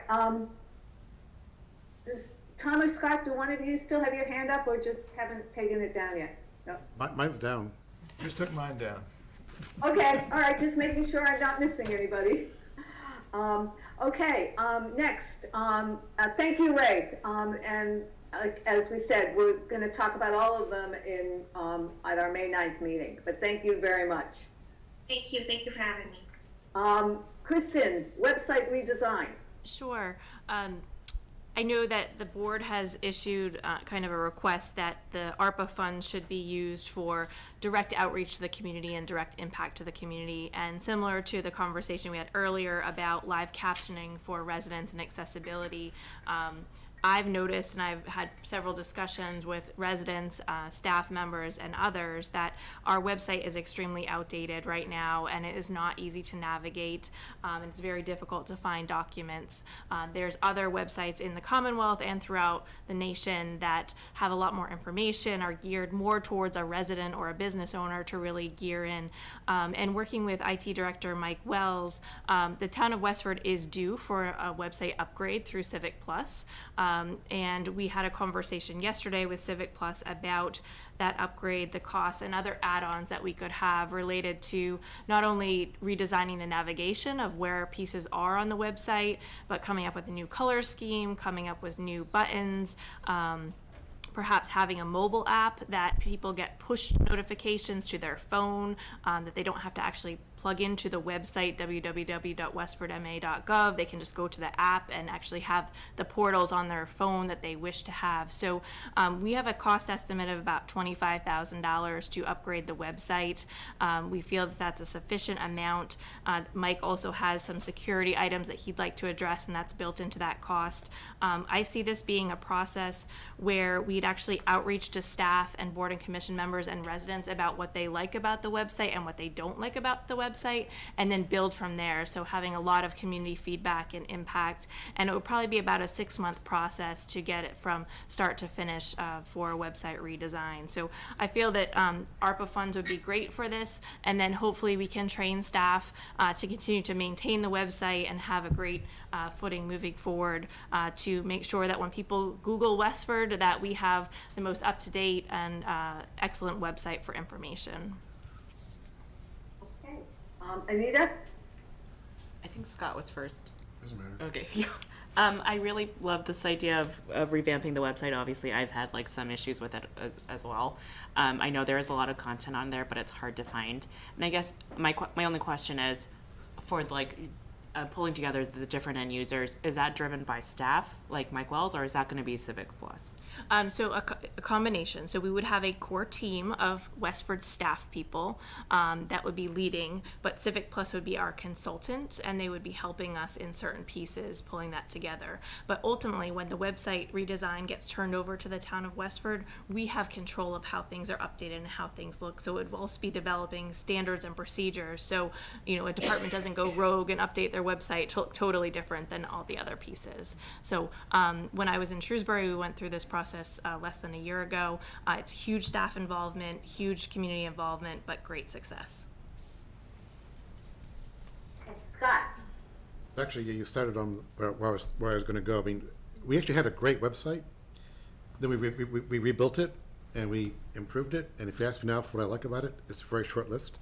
So yeah, I'm fully in favor of revamping it. Like my question is, you look at requests from CSAC for improving their outreach. I know, especially on disabilities, we're trying to get various documents and so forth, and they end up having to make poor Mike Wells do all of this stuff. So is there a way that we can have this new website? Each committee has to have a certain look and feel, has to be certainly within legal parameters, but if the Ag Commission wants to have a really cool site for the garden, they can do that within those perimeters. It will be easy, I guess, for people to plug and play with it. Yeah, I think that would be part of the training, that we would want to make sure that we get input from the boards and commissions of what's working now, what's not working, and then once that new website comes into play, there would be training so that either the commissions would have a staff person that they could go directly to update the site, or that they would be trained properly to do that. And of course, there'd be unique looks and feels based upon the committee, but it would be within certain parameters. Thanks. I think that's really, I think, given the amount of talent in this town for web design and programming, give the committee some tools. I think they can create some pretty cool stuff. Okay. And I'll just add that I'm fully in favor and supportive of this, since I find our website incredibly difficult to navigate. All right, last but not least, Dan. Yes, I add a request to contribute $500,000 towards the Health Insurance Trust.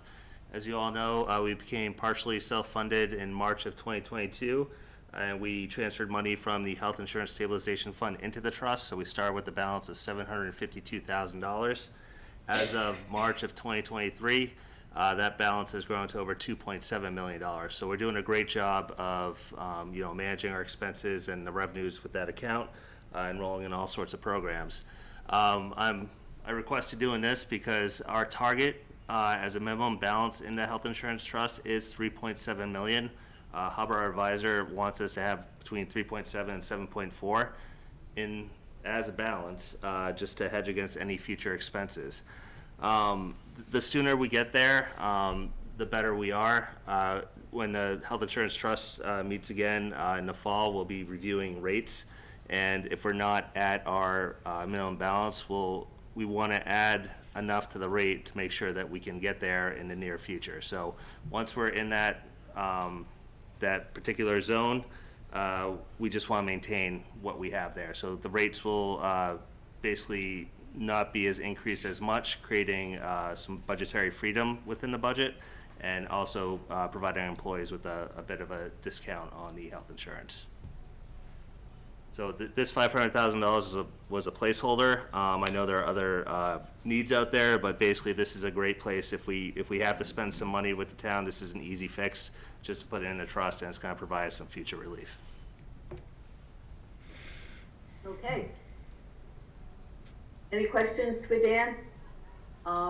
Scott has a question. Yeah, I guess just quickly. So if we get this reserve up to the appropriate level, now that certainly saves the town budget side because we contribute less. Does it also save the employees, or are they a fixed like co-pay for items? No, it will definitely save them money because typically the town pays 65% of the plan, employees pay 35%. Okay. So if we were able to do a 4% increase instead of a 6%, that's substantial savings for the employees as well. So we actually give employees a raise if we actually were to, I mean, effectively, disposable income gets higher if we could fund is higher. Right, it'll free up other resources, but, still only 58% of the employees are actually on the town plan as well. Okay. Well, thank you all. We'll hear the rest of these on the 9th, and then we'll start making the hard decisions that we need to make. Thank you. Thanks, Dan. Okay, we are at old and new business. And our first is a request to approve the Mental Health Awareness Month Select Board proclamation. And Nicole Lavalette is here, our Community Wellness Coordinator. Hi, Nicole. Hi, thank you for having me. So I am, hold on a second. So the Community Wellness and Health Departments are requesting the approval of the proclamation from the board for our mental health awareness event on May 1st. Yesterday, the Community Behavioral and Mental Health Committee met and approved the proclamation. Like I said, if the proclamation is approved, we will present it at the event on May 1st. Any questions? If I could, what else was it? We have a proclamation for the month. We've got an event plan. What else is going to be occurring in town, either through schools or the library, whatever else, to make this more of an event than just a one-time thing? So we have a few events planned throughout the month in connection. To answer your question about the schools, I'm not entirely sure what the schools are doing. I knew what the health department and myself are doing for events throughout the town. We actually have one tomorrow evening is a precursor to Mental Health Awareness Month. We also have John Madelman doing a virtual adolescent mental health event occurring the second week in May. And we have a few events at the library as well that Brittany Nash, the Community Regional Wellness Coordinator, I want to be sure you tell it right, will be presenting as well. So there's a few other things that we're doing. In addition, we also I have a little wellness series that occurs through Westford Cat, and so for the month of May, there'll be something on mental health as well. Thanks. Okay. Is there a motion to approve the proclamation? So moved. Second. All those in favor, Scott? Aye. John? Aye. Anita? Aye. Aye. Thank you, Nicole. Thank you to you and the health department for the activities and for raising everyone's awareness of mental health awareness in May. Thank you. Thank you. Okay, next we have review and act to approve the vote prepared by bond counsel in connection with the town's note issue is dated May 1st, 2023. Christine, are you here? She is. Okay.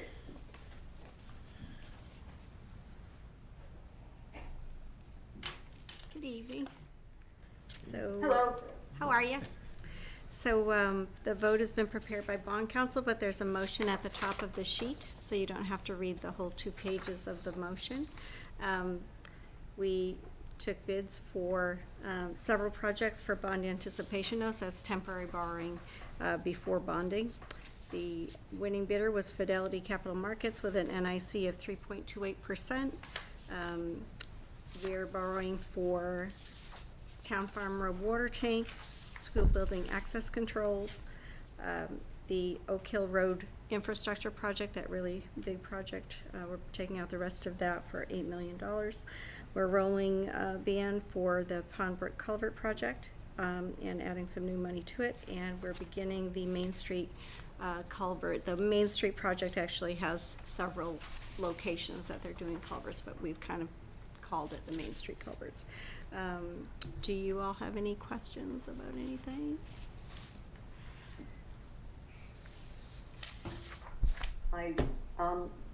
It's John. Somebody has questions. It's me again. Hi, John. Hey, hi.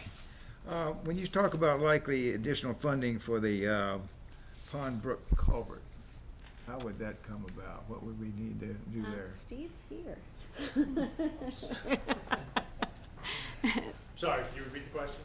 Well, we've got, we do that band, 300,000, add new 200,000 for that $500,000 project, and then we say it's likely that additional funding will be required for the construction. Where would that funding come from? So that funding has already been authorized at annual town meeting. Okay. So we have an authorization to borrow for that project at this point. Once that project goes out to bid and we have a construction number, we'll know exactly what those requirements are for the project. Okay, thanks, Steve. Scott?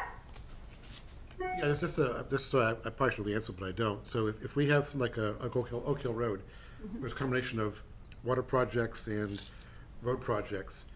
Does the town, bond the road and water combined, or does the water department have their own bonding? What's this covering No, here? we bond for all of the enterprise funds. Okay. So that project, the cost of the project will be split by a percentage of the total, some to water, some to general fund, and some to stormwater. That's all And one town bond.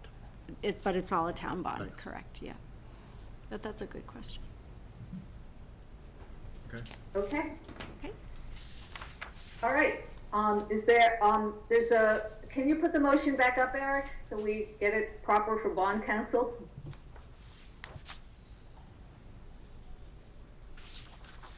Okay, is there a motion to approve the vote prepared by bond council, which is in the selectmen's packet and available online, and issue dated May 1st, 2023?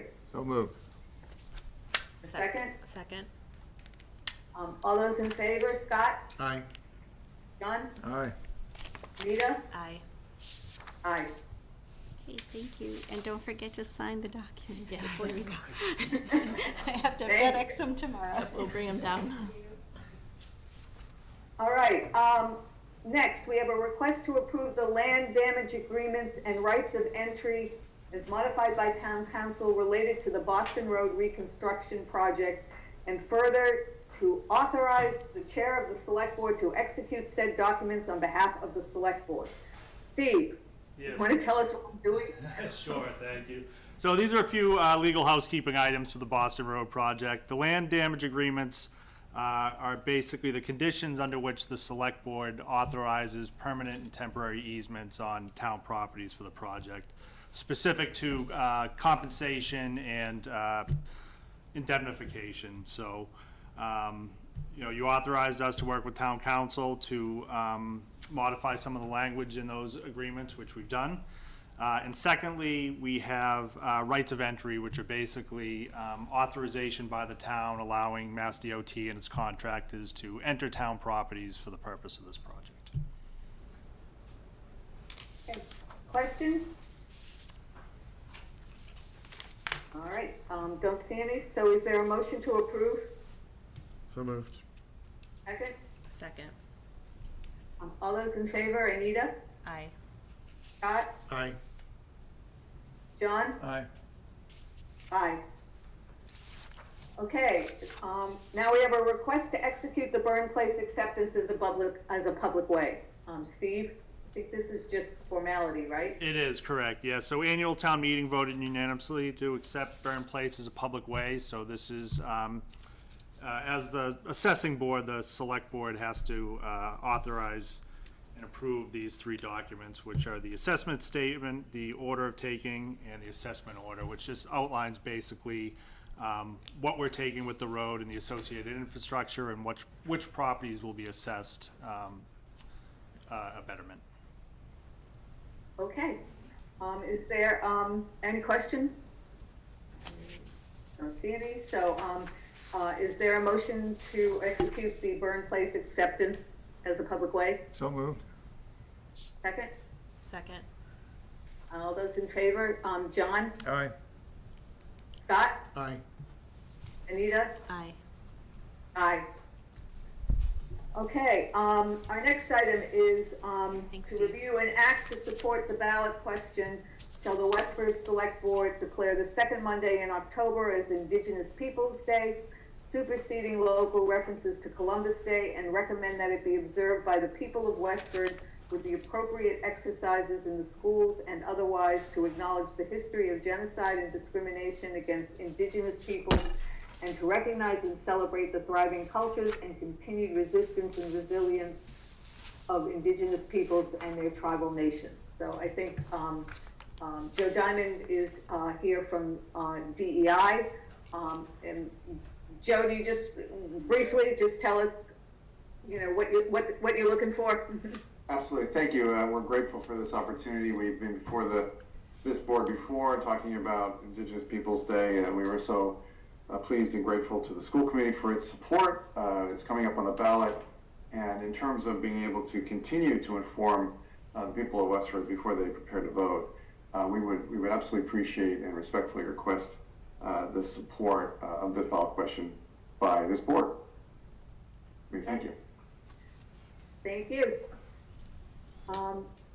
Any questions or comments from the board?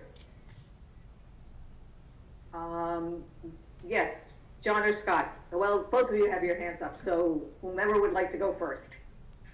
Well, and you know, I'm all for Indigenous Peoples Day. I'm not surely convinced that it needs to be on Columbus Day. I was surprised that we were able to get that before the annual town meeting. But one of the things you talked about in your report was that there were mixed reviews in the survey that you did. What wasn't said was that 64% of the people in that survey voted against this, voted not to do what you're asking us to do. When we looked at this the last time, I really asked if there was a better day or one that would be more significant to Indigenous peoples than Columbus Day, to have this day, to have it celebrated. And this is, the questions I get from a lot of people, they're conflicted about it, because one thing is support Indigenous Peoples Day, and that's great. I support that 100%.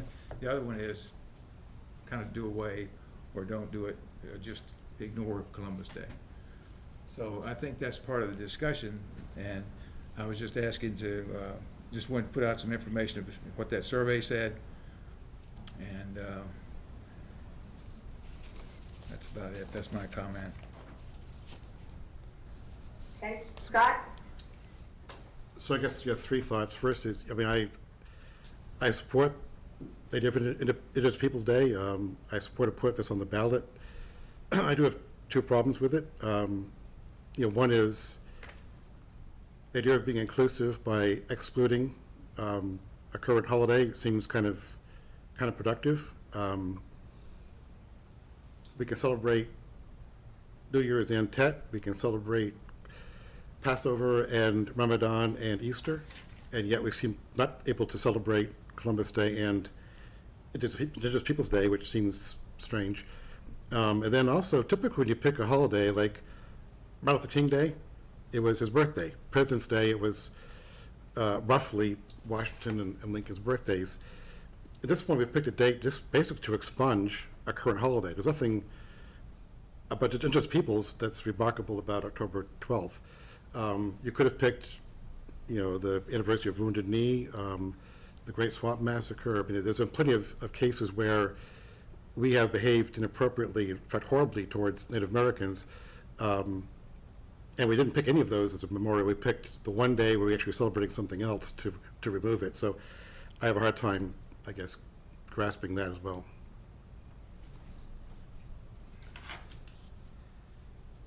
I'll go. This is Anita. So I am in support of this proposal and this ballot question, and I am supporting the DEI committee's recommendation to us. And I think one of the things, you know, looking at that survey data, John, like I was like, whoa, what is, you know, I was thinking about that too. But if you look through the actual responses, Yeah, I did. a lot of them are like, oh, this is woke, you're canceling stuff. Like it was like they went out of their way to be actually insulting and hateful, as opposed to having like specific comments or just not comment at all. So not to say that I don't agree or like we should discount all of that, but I'm like, I'm not sure if that to me was convincing enough to say that, you know, I think that the Columbus Day should stay, and that, you know, that we should not recognize like the Indigenous peoples here. And it was really hard for me to read through those comments because they were very hateful. And So I just don't know. I still support what the DEI committee is recommending to us, but I totally understand your rationale. You know? Yeah, but what I was really looking for is something positive for, say, for the indigenous peoples of Massachusetts. What are the important dates to the indigenous people of Massachusetts? Why can't we commemorate a date that's positive? Because if you say we're going to do Indigenous Peoples Day on Columbus Day, there's always Columbus Day, at least for a couple generations, is going to be in the back burner. So I'm all for celebrating. I've read, I've read the history of it. The Trail of Tears. Down in the South, they should be doing something around the Trail of Tears, but do something positive. Instead of just saying, okay, let's do it on Columbus Day to nullify that. It has a positive and a negative effect. If you put a ballot initiative up there that says, let's declare that day for positive reason, I think it'd go. Indigenous Peoples Day. I'm all for it. I think, the sentiments in your motion, I agree with. And I'm for putting it on the ballot. I voted to put it on the ballot, and I agree with it being on the ballot. Got to weigh whether or not I would support or recommend that they vote, because the thing at the annual town meeting was put forward as a report, but it was really a request for people's vote. That's what it was. And I think discussing the survey, or at least putting the numbers out there so that people are fully informed. And I read some of those things too. So, I don't like that either. Joe, did you want to say something? You have your I hand up. do. I'll be brief, but I did want to just add a couple of points, which we've talked about before, and I appreciate the feedback certainly and the observations. We really think that we're on the crest of a wave here. More and more towns in the Commonwealth are developing and putting together and establishing Indigenous Peoples Day, superseding Columbus Day. Several states, about 17 of them, Michigan, Maine, Vermont, states out west, California, Colorado, etc., have done this. And the point about this that I think is important to note is that it's not denying history or erasing it. It's actually inspiring a focus on it. And this is part of the discussion at the school committee, which did support this ballot question. To focus on history and to look more deeply than we have traditionally, at Columbus and at Indigenous people, what they suffered and their contributions. And finally, this day is significant to Indigenous people, and you certainly see that when you look at the more than a couple of websites that Indigenous people and Native Americans have in Massachusetts, including a website, Italian Americans for Indigenous Peoples Day. I'll note that there's a link, and it's an important one, and that's why this day is so critical to the people who this is important to, which is Indigenous people in Massachusetts. So thank you, and we'll go on. But we really do hope, and we really appreciate this opportunity and hope for your support. John or Scott, do either one of you, I still see a hand up. I don't know if one of you had one more comment to make or not. I forgot to lower my hand. That's okay. All right. Like I said, I just want to make sure. I'm going to support the recommendation of the DEI committee. I respect and hear what my fellow board members are saying and their concerns, and I certainly understand them and legitimize them. But for me, I'm going to support what the DEI has recommended and support acknowledging Indigenous Peoples Day. I don't see it as cancellation. I hope that it can be inclusive and that we can use the holiday to be inclusive of our community and perhaps, establish some sort of activity or event that would recognize folks and include everybody in the celebration of the day. So, as for the survey, I will echo what Anita said. I read that survey. I read all those comments. It was really disheartening to see some of the hateful comments that were in that survey. And I'll just leave it at that. So, I guess with that, Joe, on behalf of the DEI, is asking whether or not we want to vote to take a position on the ballot question or not. So I don't know what the pleasure of the board is. I think you've probably heard all of our comments, and you probably can figure out where the board sits. But if you'd like a formal vote, and if the board's willing to do that, we can do that. And if not, I leave it, what's the pleasure of the board?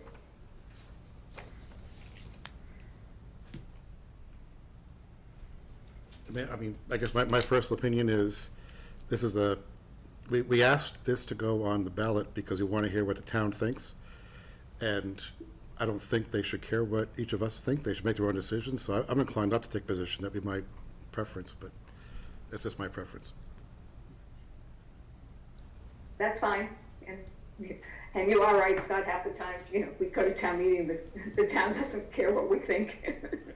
So it wouldn't be the first time. Nobody else is saying anything, Joe. I'm getting a sense that there's a reluctance of the board to take a position. But I think you've sort of heard our personal views tonight, and I think anybody watching the meeting has heard our personal views.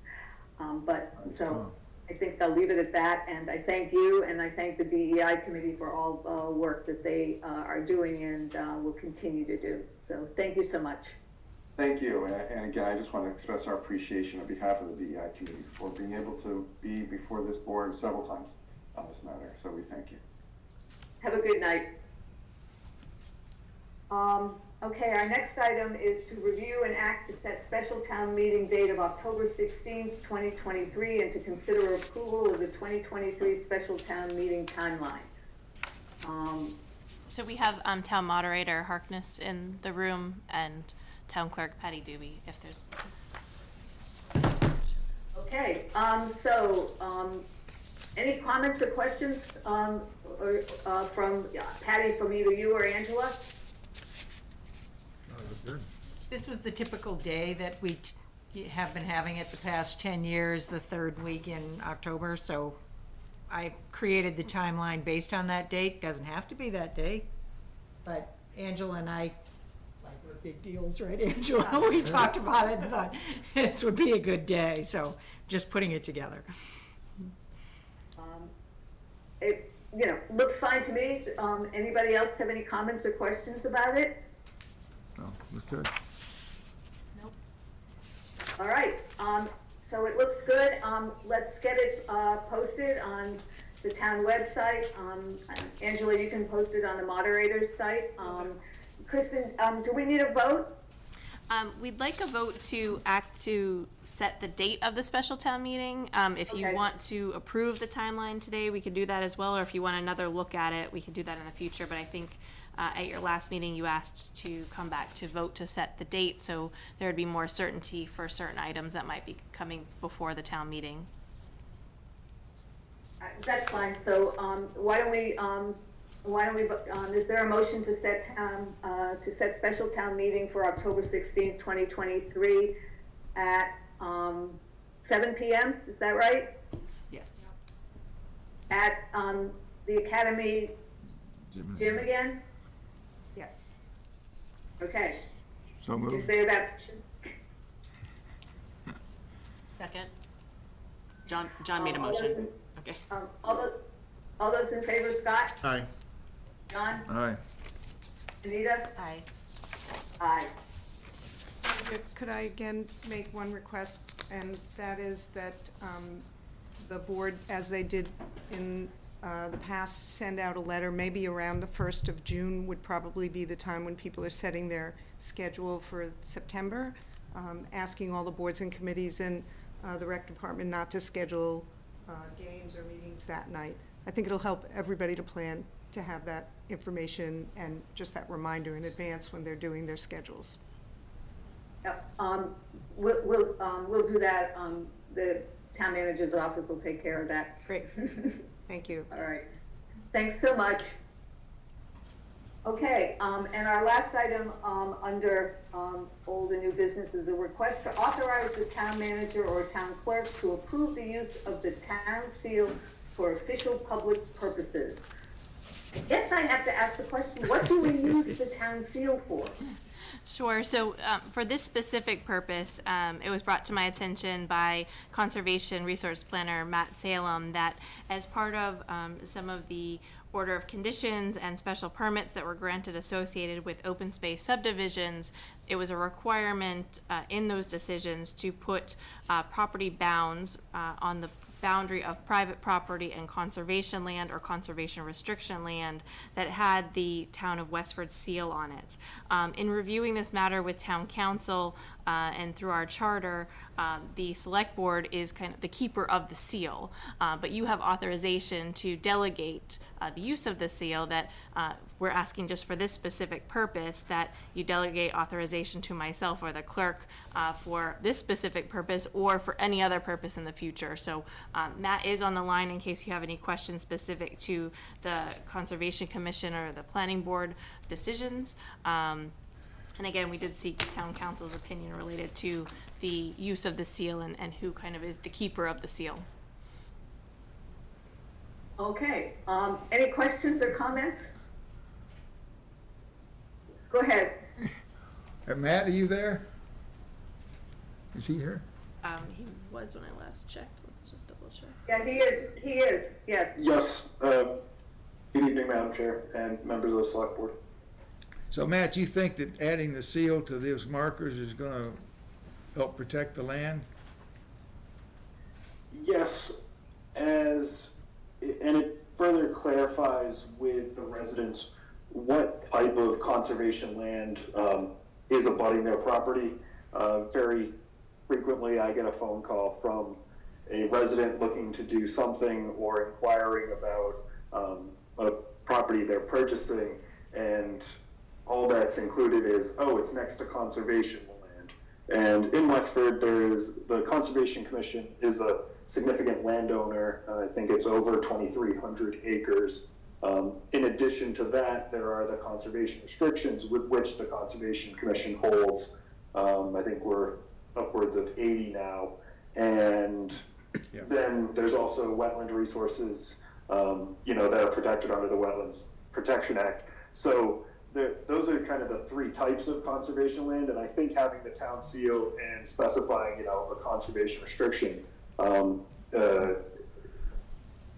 furthers what the open space is and will prevent future encroachments. Yeah. Okay, thanks. Anita? Yeah, I appreciate that explanation, Matt, and I would support this and support the town manager being the person who could approve the usage of the town seal. I think Patty would just plaster it all over the place. I like that, because I actually have it. I'm just joking. So we'll know somebody that has custody of the privy seal and the purse. Just joking. Scott? Well, that raises, I think, a question, which is, plaster all over the place. So if you're going to use this to designate conservation land, if you want to like no trespassing, it's every 50 feet. I mean, what will be is this like a trailhead, or is this going to be every so many feet? How are we going to actually delineate the properties with this thing? Matt, could you help to answer that question? Certainly. And the intent was the corners of the open space parcels encumbered by the conservation restrictions will be demarcated with concrete or granite bounds, iron rods, drill holes, standard surveying methods. This was more on the to be used between those change of courses to from one to be seen from one to the next to so that there isn't the ambiguity of, well, there's open space and there's conservation, it's just kind of space that, is monitored occasionally, but, prevents people from thinking it's their own land and dumping leaves and landscape debris onto these properties, these parcels, which are to be protected in perpetuity from, or protected in their natural state. So to clarify, I think for Scott's question, Matt, do you anticipate that these town seals would be placed 20 feet apart, 100 feet apart? Does it vary? I think he's thinking if there is too much redundancy, there may just be, people just might forget about it or not care. Or in fact, if you don't have enough of them, people just don't even see it because... Right. They just become part of the landscape. Yeah, this practice is currently done with the Mass Audubon properties behind behind Diane Lane, and on a site visit, it's typically, you can typically see one to the next. So if there's it's not thick undergrowth, probably 50 to 75 feet, but sometimes where there are it isn't as discernible. I think having them more regularly is important. So if we have 2,300 acres, how many signs are we buying and what's it going to cost us? Matt, are you able to help with that question? Sorry, I missed the question. Well, I mean, given the volume of land that we own, of course, that's square meters, not linear boundary, but how many signs are we talking about buying and what's that cost going to be? So at this time, we're requiring developers to install them prior to the conveyance of certificates of occupancy for new subdivisions, and that was primarily done because of the quantity of these conservation restrictions and open space subdivisions, which have been approved in the throughout the 90s and aughts and 2010s as well. So we're looking to start with the 4 subdivisions which have been approved recently since 2019 and have these conservation restriction parcels be the ones first shown to have these implemented. If it goes well, then I don't think it needs to be everywhere. I think it needs to be on the current properties at the rear of the residential lots. There are lots of conservation owned parcels and conservation restricted parcels which abut each other, and the potential for conflict isn't as great as directly behind residential properties. So I'm really concerned about based on what you're saying, Matt, I don't have any understanding of sort of where these signs are going to be, how many there are. I mean, I have a real concern about just, a proliferation of signs throughout, conservation land or conservation restriction, and without sort of any planning. So I guess one question I have is, before these signs are placed, is the Conservation Commission going to review the placement of these signs? Are they going to authorize them? How is this going to be determined? Because this just seems like a plan that could go awry to me. So these are with these 4 subdivisions which have been approved and included as... What 4 subdivisions are we talking about? The one at Spalding Hill, the one at Diane Lane, Wendell Place off Nutting Road, and third is Colonel Rolls off Hartford Road.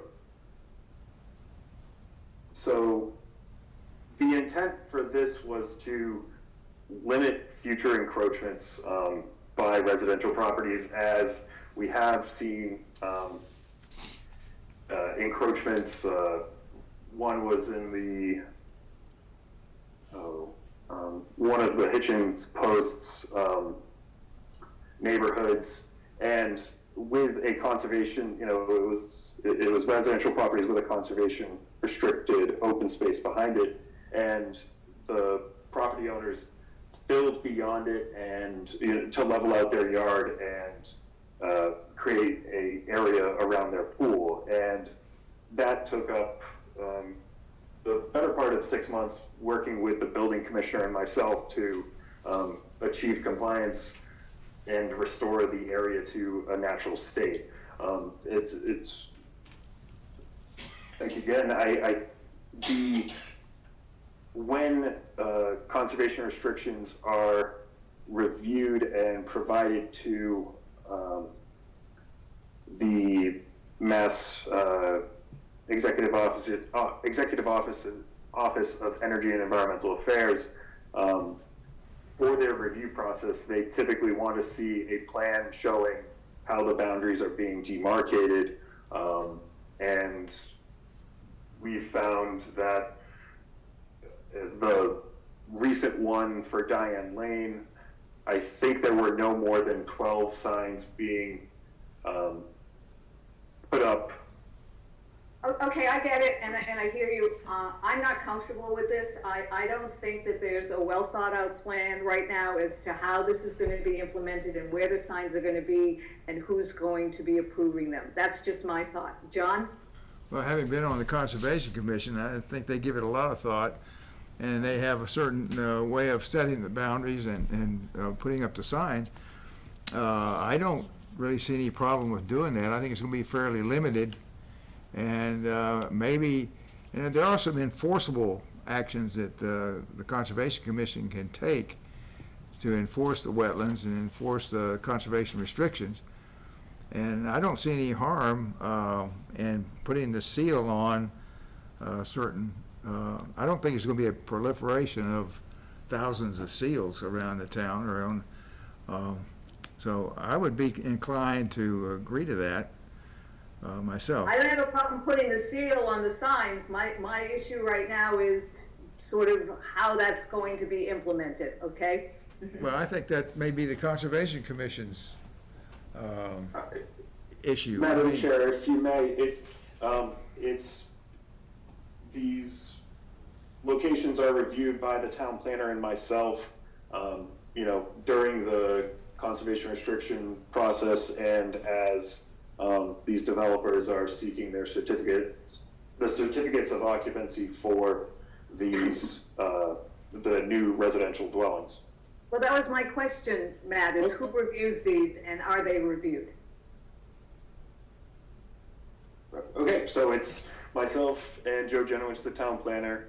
We'll be reviewing in accordance with the language of the conservation restriction, or the special permits for the open space residential developments.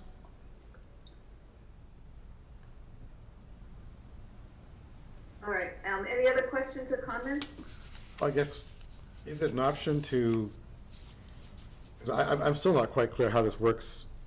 I get who commissions it, but I still see these, it's like, hunting signs every 50 feet. Is it an option to just say yes for these 4 subdivisions, see how it works, and maybe get the policies trialed before we make it a town-wide initiative? Well, the issue is to delegate the authority to the town manager. That's the request, correct? The request is to delegate the authority to utilize the town seal on these markers, and requesting it be delegated to the town manager. If it's just on these 4, then we can review it with the town manager and after these 4 subdivisions, we can come back to the select board as necessary. Anita? So I guess alternatively, we could not authorize the town manager or town clerk to approve the use and keep it within the select board, and the select board could review the plans with Matt Salem in a future meeting to understand the seal usage proposal. Is that correct? That is an option, yes. That would be the way to wind up, I think. Yeah, I'm not sure I want to get into the reviewing process, to be honest with you. Oh, surprise. You know, I guess.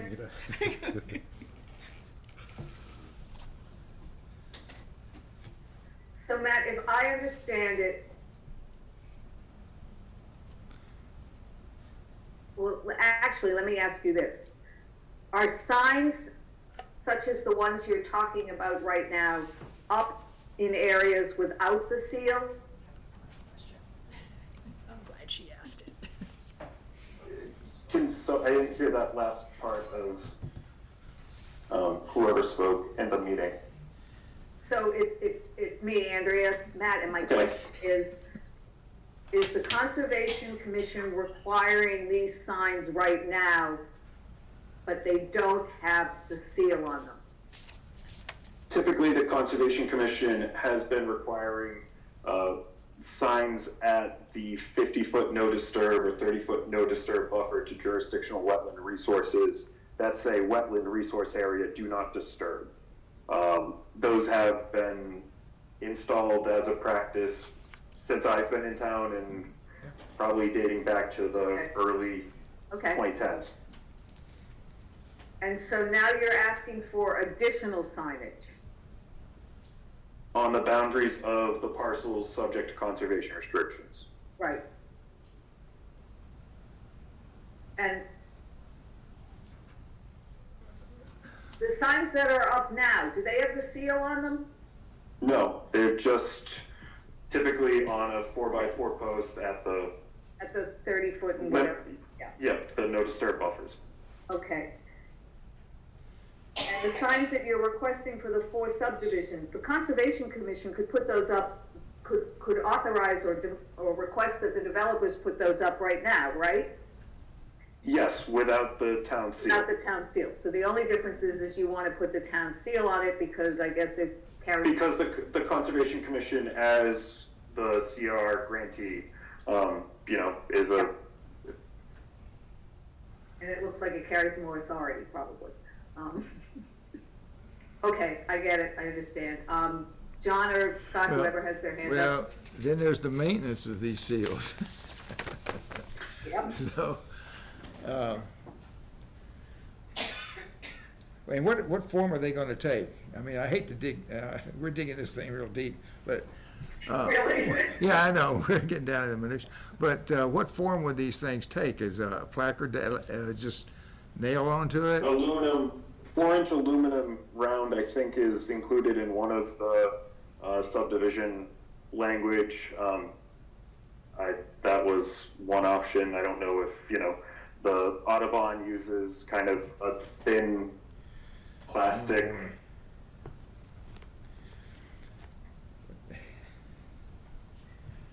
Oh, boy. Okay.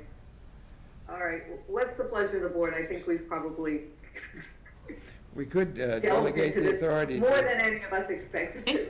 We could delegate the authority to the town manager and let her use her discretion. Yeah. Or the town clerk. Oh, boy. Sorry, Patty. I know, Matt. Matt and I have talked about this at length. Okay. Is there a motion to authorize the town manager or the town clerk to approve the use of the town seal for official public purposes? Well, I hate to do this, but,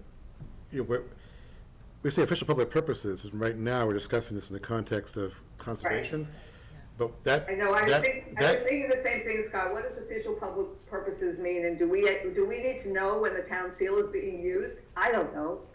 And you can put that, you can put it on the electric charging stations out front. I mean, I don't quite get, it seems like a little open-ended to me. but- Right, we have them on clothing, we have I have a jacket that says the town of Westford for when I go to the polls. I mean, we do have all those things, so, and I have the actual seal, which certifies everything.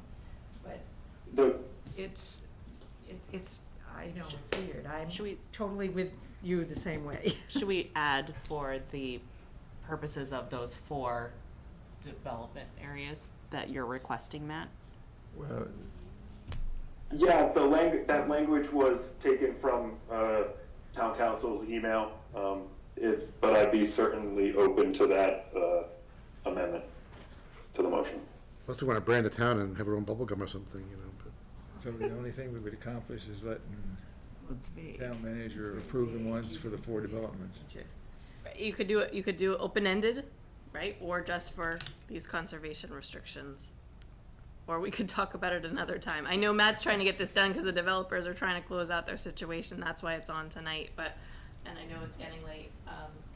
Why don't we talk about doing it for these 4 subdivisions, and then we can have a discussion about what official public purposes means in another meeting. Okay, I think that'd work. So moved. I don't know if you need a vote. Is there a second? Second. Thank you. Okay, all those in favor? Scott? Aye. John? Aye. Anita? Aye. Aye. Thank you, Matt. Thank you, members of the board. Thank you, Madam Chair. I was worried about that I call the article. question. All right, any board reports or updates? I don't see any. We have minutes for approval. Is there a motion to approve and release the minutes from March 6, 2023? So moved. Second? Second. All those in favor, Scott? Aye. John? Aye. Anita? Aye. Aye. Town managers report. Kristen? Sure. There is one thing that is not listed that I would like to just announce, that tomorrow evening, Wednesday, April 26th at 7:30 p.m., I will be on the League of Women Voters April Civic Social, which will be a Zoom meeting. So I look forward to introducing myself further to the community, as well as answering any questions that might come in. So just wanted to make that announcement this evening. There are 4 items under the town manager report on the agenda. I think the first one probably desires its own vote, and then we can decide whether to take contracts, grants, and purchase orders together or separate. The first is a request that we received from the town of Lexington. They are currently going before their TIP program, so Transportation Initiative Program, for the Route 4 and 225 Bedford Street and Hartwell Avenue improvements within the town of Lexington, and they have asked the town of Westford, since 225 runs through Westford, for a letter of support. I reviewed this with the engineering department, and they don't see any issues with us extending our support, as we actually are in a different MPO and gain different tip dollars than Lexington does, and it would just be a good neighborly item. I have noted a few matters in the letter that we can definitely clarify in terms of wording and typos, so happy to go forward with that if the board so chooses to sign this letter of support. Well, This, John? Any yeah, I've got a copy of it here. questions? I mean, Well, there's the correct. I just have a couple comments. I reviewed it, and there are a few typographical issues in that. And my question was, who's going to sign it? And I guess they have it for you to sign, Andrea, for the select board. Is that correct? That is correct, yes. So I just had some recommended edits or typos. Maybe an incomplete sentence and things like that. Where did this come from? Hold on, Andrea just dropped off. She's there. She's just frozen. She's Wait, gone. It's just not on Did the we? screen. Did we? Oh, we're frozen. I'll let you Yeah. know. Somebody was watching and they decided to cut us off.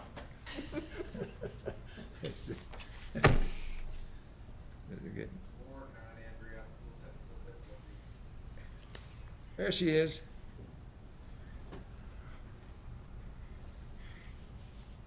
How's your speaker working? Eric, can you get me into this laptop?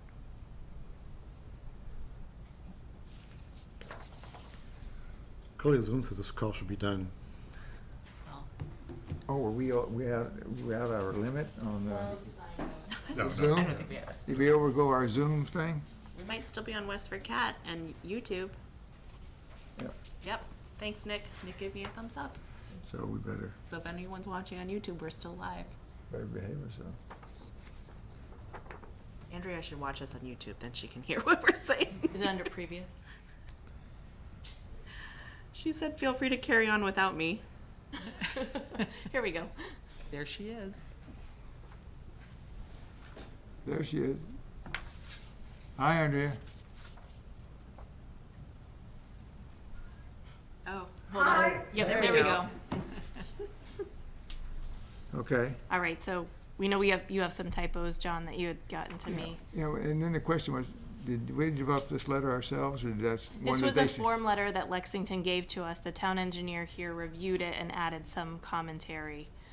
So if you want to add any language, we're welcome No, I to just that. want to, I think it just needs to be cleaned up. There's, Sure. you know, there's just some typos. Yep, we'll clean that up tomorrow. And I think you're aware of which ones they are, so.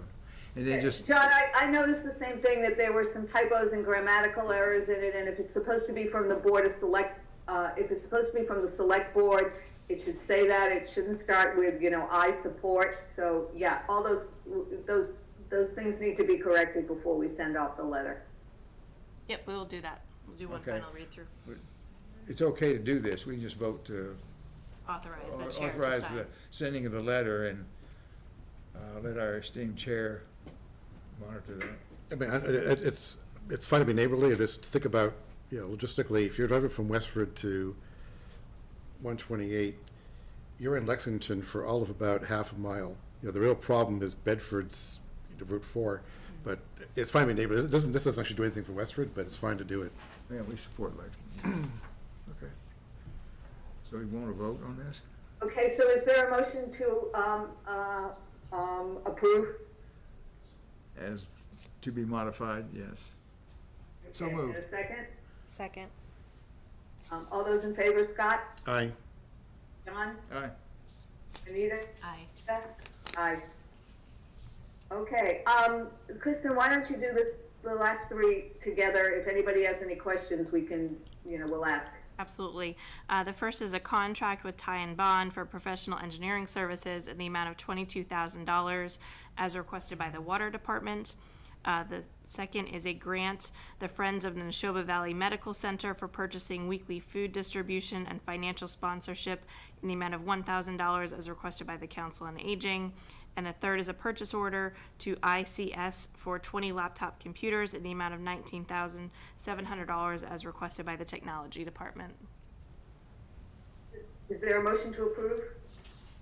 So moved. Second? Second? All those in favor, John? Aye. Scott? Aye. Anita? Aye. Aye. Okay, is there a motion to waive reading of correspondence? Just one thing, I mean, in the correspondence is a letter from the railroad talking about spraying for, so I think just so the community, if you're watching this, hopefully not now, but later on, just be advised that, you know, there is spraying going on, and I'm sure there'll be questions asked if you don't pay attention to it. So it's as I say, a regular event, nothing out of the ordinary, but they're giving sensitivities, figured bring it up. Okay, yep. With that comment, is there a motion to waive reading of correspondence? So moved. Second? Second. Okay, everybody, all those in favor, just raise your hands. Can you see us? I can't see myself. All right. Okay, and is there a motion to adjourn? So moved. Second? Second. Okay, all those in favor, raise your hands. Okay, thank you all very much. We actually got through a whole lot of stuff tonight and did a whole lot of work and got some contracts in place. So thanks everybody for all of your hard work. Anita, thank you again. Let's have a drum roll. Thank you. Thank you. Anita. Take care, everybody. Good night, Westford. Okay.